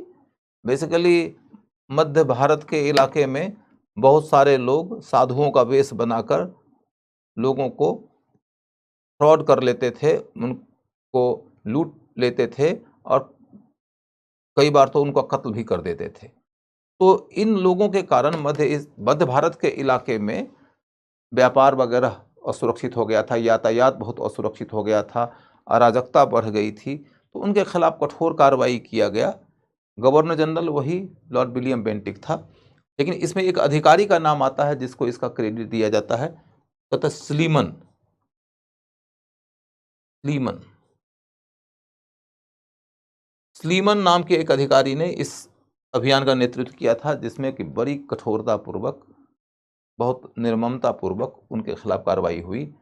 मार के उनके लाशों को पेड़ की टहनियों में टांग दिया जाता था, ताकि लोगों को खौफ आ जाए कि नहीं अब ऐसा करेंगे तो मारे जाएंगे। ये वाली बात है। तो अब चल के देखो कि ठगी प्रथा तक की बात तो खत्म हो गई। तब अगला मुद्दा है दास प्रथा। तो इसमें 1833 का एक्ट और 1843 में एलनबरो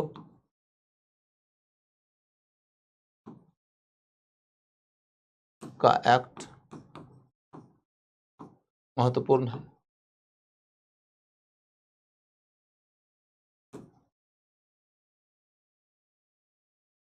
बात यह है कि 1833 ईस्वी के एक्ट के अंदर ब्रिटिश पार्लियामेंट ने यह कह दिया था कि भारत का गवर्नर जनरल यदि चाहे तो दास प्रथा का अंत करने के लिए कानून बना सकता है। 1833 के एक्ट से दास प्रथा खत्म नहीं हुई। 1833 के एक्ट से दास प्रथा खत्म करने के लिए भारत के गवर्नर जनरल का हाथ आजाद हो गया। और उसके बाद 10 वर्षों के अंतराल में ही गवर्नर जनरल लॉर्ड एलनबरो ने कानून बनाकर भारत से दासता की समाप्ति कर दिया। अब देखो, एक बच्चे ने एक दिन पूछा था, गिरमिटिया क्या है? गिरमिटिया क्या है?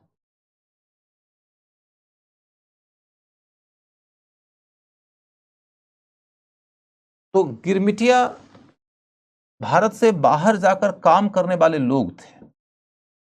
भारत से बाहर जाकर काम करने वाले लोगों के बीच से ही बड़ी संख्या में आज का भारतीय डायस्पोरा तैयार हुआ है। जो आज का भारतीय डायस्पोरा है दुनिया के कई सारे देशों में, उसमें सबसे बड़ा योगदान जिसका है वह है गिरमिटिया का। आप देखेंगे पहला गिरमिटिया एक बहुत प्रसिद्ध उपन्यास है। कौन लिखे हैं पहला गिरमिटिया? यदि आप लोगों में से किसी को मालूम हो तो बताइएगा। बहुत ही प्रसिद्ध उपन्यास है। हिंदी की कुछ जो बहुत ख्यातिनाम किताबें हैं उनमें से एक है पहला गिरमिटिया। अब ये समझिए कि जब दास प्रथा खत्म होती है तो गिरमिटिया का दूसरे देशों की ओर जाना शुरू होता है। और ये अंग्रेजों के हित में ही लिया गया एक फैसला है। आपको लगेगा दास प्रथा की समाप्ति की गई तो बहुत बड़ी बात है, अच्छी बात है, मानवीय है। मानवीय सा दिखने वाला ये कदम इंग्लैंड के लिए सस्ती मजदूरी उपलब्ध करवाने की दिशा में सहायक सिद्ध हुआ। ठीक है, गिरिराज किशोर ने सही है। Very good. तो अब आगे बढ़कर देखो कि विधवा पुनर्विवाह अधिनियम, विधवा पुनर्विवाह अधिनियम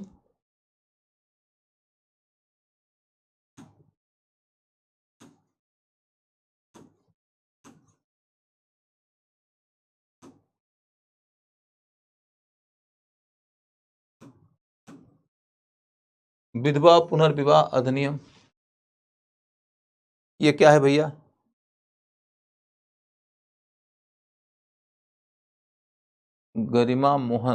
गरिमा रोशन सर, मुझे डाउट्स नहीं होते, क्या ये सही है या मेरी स्टडी में कोई कमी है?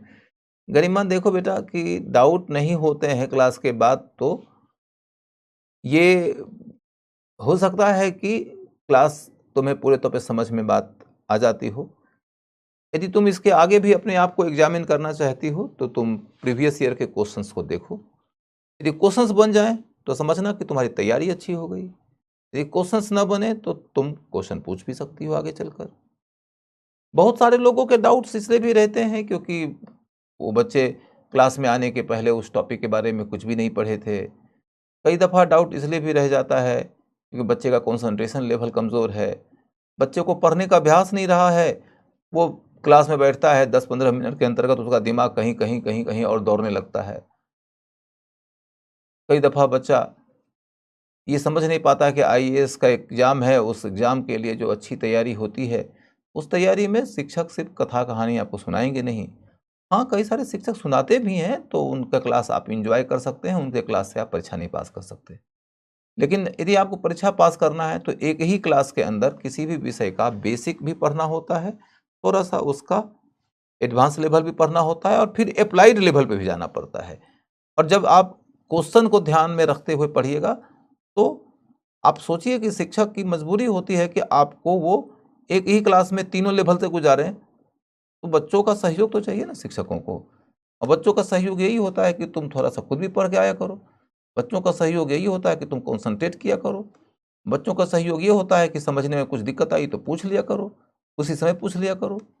लेकिन हाँ, बच्चे भी कई दफ़ा असहयोग आंदोलन करते रहते हैं कि नहीं पढ़ के नहीं आऊँगा, नंबर 2 ऊँचे स्तर का नहीं पढ़ूँगा, नंबर 3 कॉन्संट्रेट नहीं करूँगा, नंबर 4 गप भी करूँगा, नंबर 5 आईएएस बना दो, नंबर 6 कैसे होगा भाई? बड़े निर्दोष, बड़े मासूम से लगते हैं आप जब आप इन 6 तरह की गलतियों के साथ ये क्लेम लेकर रहते हैं बैठे हुए, you know I am preparing for civil services. या I know you are not preparing, you are not preparing for civil services, you are preparing yourself for something else. तो विधवा पुनर्विवाह अधिनियम, विधवा पुनर्विवाह अधिनियम में क्या है, कब आया? 1856, 1856। उसके बाद कौन लाया? Lord Canning, Lord Canning.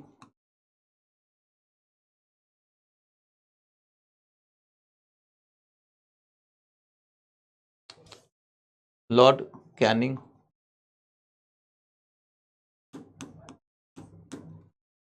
Lord Canning.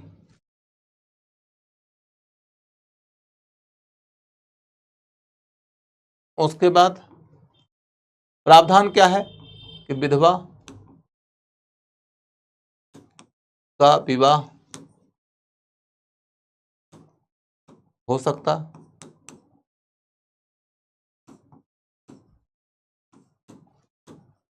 उसके पुत्र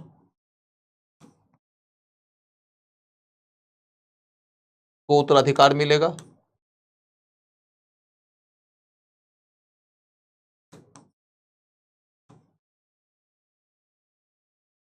मिलेगा, उसके पुत्र को उत्तराधिकार मिलेगा। इसके बाद सहयोग किनका रहा, माने कौन ऐसे भारतीय नेता थे जो कि सरकार से लगातार संपर्क में थे और सरकार को समझाते रहते थे कि विधवा के पुनर्विवाह का अधिनियम पास कर दीजिए। जैसे कि सती के मामले में राजा राम मोहन राय थे, तो विधवा पुनर्विवाह अधिनियम को पास करवाने में कौन से समाज सुधारक की भूमिका सबसे ज्यादा मानी जाती है? ईश्वरचंद विद्यासागर की। ईश्वरचंद विद्यासागर की। ईश्वरचंद विद्यासागर वो नेता थे जो कि एक शिक्षाविद भी रहे हैं और बैथून स्कूल चलाते थे। बैथून एक ईसाई मिशनरी थे जो शिक्षा के क्षेत्र में काफी काम किए। उन्हीं के साथ जुड़े हुए थे ईश्वरचंद विद्यासागर। तो बैथून स्कूल चलाते थे, महिलाओं की शिक्षा पर उन्होंने विशेष काम किया और महिलाओं की दशा में सुधार के लिए वो विधवा पुनर्विवाह अधिनियम पास करने के लिए सरकार पर लगातार जोर डालते रहते थे। और जब यह एक्ट पास हो गया तो उन्होंने विधवाओं के पुनर्विवाह का आयोजन भी करने का कई काम किया। विधवाओं का पुनर्विवाह हो, इसका आयोजन भी शुरू किया। क्योंकि एक बात आपको देखना पड़ेगा कि सती उन्मूलन अधिनियम है, तो सती को एक करेगा तो अपराधी होगा, तो सजा मिल जाएगी। लेकिन विधवा पुनर्विवाह अधिनियम में क्या है कि विधवा को पुनर्विवाह की अनुमति मिल रही है। ऐसा थोड़े ना है कि सरकार अनुमति दे देगी तो सारे के सारे लोग अपने घर की बेटियों का ब्याह कर देंगे यदि उनकी बेटी कभी विधवा हुई है तो। उसके बावजूद बहुत कम महिलाओं का विवाह हो पाया। 19वीं शताब्दी के सेकेंड हाफ में तो यह एक्ट आया 1856 में, और बचे हुए जो 44 साल हैं उन 44 सालों के दौरान लगभग 50 ही विधवाओं का पुनर्विवाह हो पाया, जबकि कई सारे समाज सुधारक विधवाओं के पुनर्विवाह को प्रमोट करने के लिए बड़ी सक्रिय भूमिका निभा रहे थे। तो विधवा पुनर्विवाह का जो एक्ट है वह समाज की जागरूकता के अभाव में बहुत सीमित कामयाबी प्राप्त कर सका, बहुत कम कामयाबी मिली इसे। ठीक है, उसके बाद तब विधवा पुनर्विवाह अधिनियम के टॉपिक को हम समाप्त घोषित करते हैं। विधवा पुनर्विवाह अधिनियम के बाद आयु सम्मति अधिनियम, एज ऑफ कंसेंट बिल।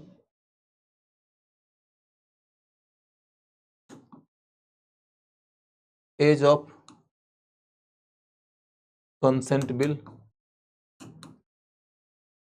आयु सम्मति अधिनियम, age of consent bill,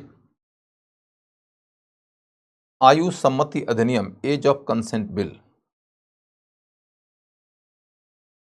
age of consent bill के अंतर्गत क्या कहानी है? तो पहले कब आया, दूसरा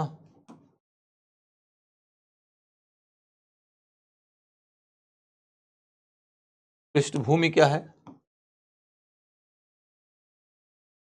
पृष्ठभूमि क्या है, तीसरा प्रावधान क्या है, चौथा कामयाबी कितनी है,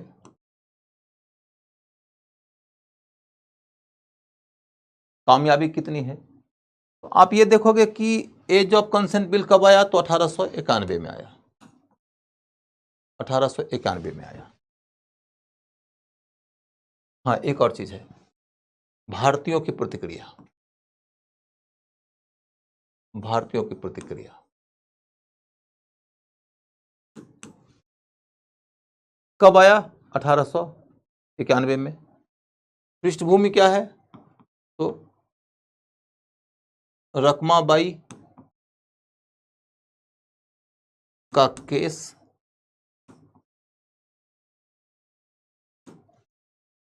और बहराम जी मालाबारी का प्रयत्न, बहराम जी मालाबारी का प्रयत्न, रकमाबाई का केस और बहराम जी मालाबारी का प्रयत्न।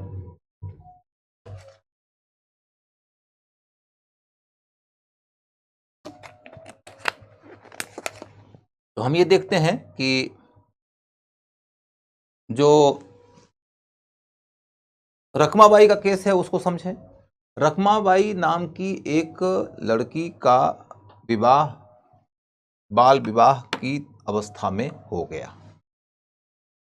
बाद में उन्होंने यह निर्णय लिया कि वो अपने पति के साथ नहीं जाना चाहती हैं। पति के साथ में नहीं जाना चाहती हैं तो पति ने इस मामले को कोर्ट में ले जाने का निर्णय लिया। उनका ये दावा है कि चूंकि तुम मेरी विवाहिता पत्नी हो तो मेरा तुम पर हक बनता है, तुमको मेरे यहाँ आना पड़ेगा। और कोर्ट ने जो कानूनन निर्णय दिया उसके तहत यह बात हुई कि रखमाबाई को अपने पति के घर जाना ही पड़ेगा, नहीं तो उनको सजा यानी कि जेल की सजा मिलेगी। रखमाबाई ने जेल जाना स्वीकार कर लिया लेकिन ससुराल नहीं गई, क्योंकि वह उस विवाह को मानती नहीं थी और वो आगे अपना करियर बढ़ाना चाहती थी, पढ़ लिख कर कुछ करना चाहती थी। पढ़ लिख कर कुछ करना चाहती है कि एक मुद्दे को लेकर पिछले दिनों काफी हंगामा हमने देखा है। एक लड़की की किसी से शादी हुई, शादी के बाद उसके पति ने उसके पढ़ने में सहयोग किया और फिर उस लड़की का किसी और के साथ में संबंध हो गया। संबंध हुआ तो वो गलत है, सही है, ये एक व्यक्ति के जीवन का मामला है। इस एक व्यक्ति के जीवन के मामले को लेकर हिंदुस्तान के अति उत्साही लड़कों ने महिलाओं का जजमेंट करना पास कर दिया है। ये बहुत दुर्भाग्यजनक बात है। क्या एक व्यक्ति के रूप में पुरुष गलत नहीं कर रहा है? एक व्यक्ति के रूप में किए जाने वाले किसी गलत कार्य को आप एक जेंडर से जोड़कर कभी कभी मजाक में ही आप एक ऐसे चेन की शुरुआत कर जाते हैं कि जो किसी के जीवन को ही मजाक बना के छोड़ देता है। सच मामले में लड़कियों के लिए वो चुनौती आ गई है और आती जाएगी। इसलिए मैं आप लोगों को बोलूंगा कि इस तरीके के जोक और लतीफे मत शेयर करिएगा, अन्यथा आप किसी के अरमानों के कत्ल का सामान बन जाएंगे।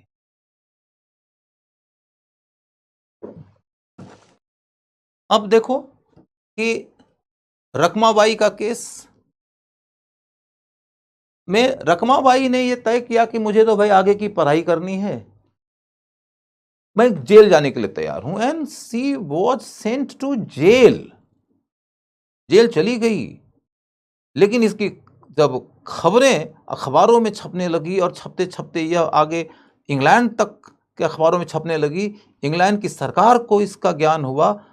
वहां क्राउन की ओर से, माने इंग्लैंड की महारानी की ओर से हस्तक्षेप हुआ। ये क्या अनर्थ किए जा रहे हो आप? तो रखमाबाई के ऊपर लगे हुए केस को वापस लिया गया, रखमाबाई को जेल से रिहा किया गया और रखमाबाई की पढ़ाई की व्यवस्था की गई। And she went to London to study and she became a professional doctor and later on a good social servant. उन्होंने अपना जीवन लोगों के समाज की सेवा में खर्च किया। तो रखमाबाई का जो केस था वो चूंकि काफी चर्चित हो गया था, तो अब सरकार के ऊपर भी दबाव पड़ रहा था कि भैया तुम बाल विवाह के ऊपर पाबंदी लगाने का कोई कानून बना के लाओ। और इसी क्रम में बहराम जी मालाबारी भी अपना योगदान कर रहे थे। तो इसके मद्देनजर हम क्या देखते हैं कि रखमाबाई का केस और बहराम जी मालाबारी का परसुएशन की एज ऑफ कंसेंट बिल जैसा कोई बिल लाइए, मैंने बाल विवाह को रोकने का प्रयास करिए। इसी के तहत यह तय हुआ कि 12 वर्ष से कम उम्र की लड़की का विवाह नहीं हो सकता।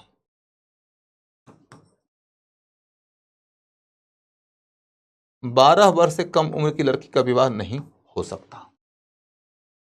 12 वर्ष से कम उम्र की लड़की का विवाह नहीं हो सकता।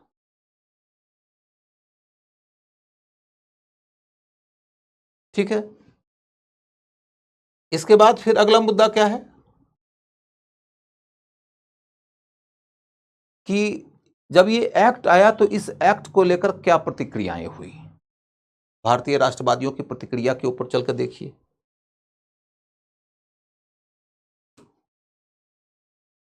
एक समर्थक, दूसरा विरोधी,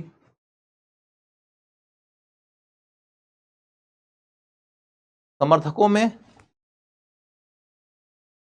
अगरकर, बहराम जी मालाबारी का तो नाम आपको समर्थक के रूप में ऑलरेडी बता चुका हूं। उनकी तो कोशिश ही थी कि एक्ट आए, उनका नाम तो रहेगा। रकमाबाई तो समर्थन करेंगी ही करेंगी। अगरकर, अगरकर के बाद रानाडे, रानाडे।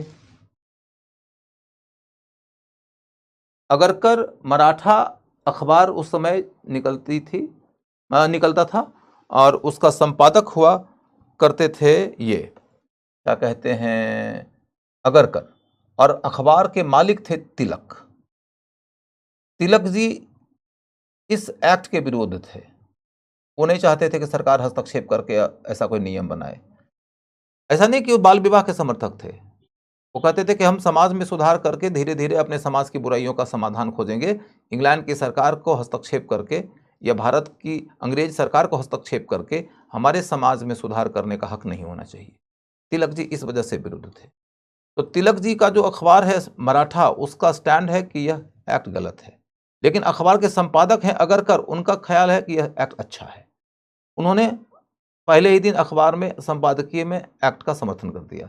तिलक जी ने कहा कि आपने गलत किया, अब आपको अगले दिन खेद व्यक्त करना पड़ेगा। अगरकर ने खेद व्यक्त करने से मना किया तो तिलक जी ने मराठा से अगरकर को निकाल दिया। ये क्वेश्चन पूछने लायक हो जाएगा कि अगरकर कौन है जिनको कि मराठा अखबार से निकाला गया था या निकलना पड़ा था उनको। अगरकर को मराठा अखबार से किस मुद्दे पर निकाला गया था? एज ऑफ कंसेंट बिल के मुद्दे पर। अगरकर उस समय के बहुत बड़े स्कॉलर थे, बहुत बड़े हिस्टोरियन भी थे और तिलक जी के परम मित्र थे। तिलक जी मानते थे कि इस युग में हिंदुस्तान के सबसे बड़े विद्वानों में अगरकर एक हैं, और उन अगरकर को निकाल दिया मतभेद के कारण। तो अगरकर समर्थक थे। जस्टिस रानाडे काफी बड़े समर्थक थे और रानाडे और तिलक के बीच में इस मुद्दे को लेकर काफी विवाद हुआ था। अखबारों में एक तरफ रानाडे का स्टेटमेंट निकले, उसके बाद अगले दिन काट में तिलक जी का स्टेटमेंट निकले। तिलक वर्सेस रानाडे का डिबेट उस समय खूब प्रचलित हुआ था और विरोधी कौन थे? वही तिलक। मैं आपको पहले भी बोल चुका हूं कि तिलक बाल विवाह के विरोधी थे, बाल विवाह के समर्थक नहीं थे, लेकिन सरकार बाल विवाह को रोकने के लिए कानून बनाए वो इसके विरोधी थे। ये मुद्दा स्पष्ट हो गया। यहां पर एक फैक्ट और बताता हूं कि उसी समय विवेकानंद भी उभर कर आए थे। विवेकानंद से पूछा गया था, किसी ने पूछा था कि इस एज ऑफ कंसेंट बिल के बारे में आपकी क्या राय है। उन्होंने कहा था कि 12 वर्ष की लड़कियों को मां बना देने से यदि हिंदू धर्म की रक्षा होती है तो इस धर्म का बेड़ा गर्क ही समझो। 12 वर्ष की लड़कियों के मां बनने से यदि हिंदू धर्म की रक्षा होती है तो धर्म का बेड़ा गर्क ही समझो। ये विवेकानंद जी का स्टेटमेंट है। यहां पर ये एक्ट खत्म होता है। एक पॉइंट ये भी है कि इसमें कामयाबी कितनी है, तो कम कामयाबी है, क्योंकि सामाजिक जागरूकता नहीं थी तो बाल विवाह फिर भी होता ही रहा। सामाजिक जागरूकता नहीं होने के नाते बाल विवाह फिर भी जारी ही रहा।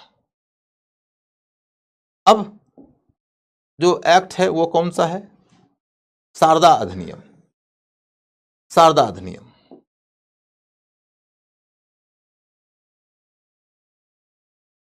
शारदा अधिनियम। तो ये हरबिलास शारदा एक जुडिशियल एलुमनाई थे, माने विद्वान आदमी, न्यायविद आदमी थे। तो उन्हीं के द्वारा इस एक्ट को ड्राफ्ट किया गया है, इसलिए इसका नाम ही पड़ गया शारदा अधिनियम। जिसमें कहा गया कि विवाह के लिए मिनिमम आयु क्या होगी, तो 14 और 18। लड़की के लिए 14 और लड़का के लिए 18। लड़की के लिए 14 और लड़का के लिए 18। यही इस संदर्भ में अंतिम विधान है अंग्रेजों के शासन के दौरान। अब इस विषय के ऊपर चर्चा हमारी रुक जाती है। आज का क्लास भी यहीं पे रुक जाएगा, क्योंकि आगे अब कोई चीज़ नया शुरू करूं 2 मिनट के लिए वो संभव नहीं है। आज का क्लास यहीं पर रुक जाएगा।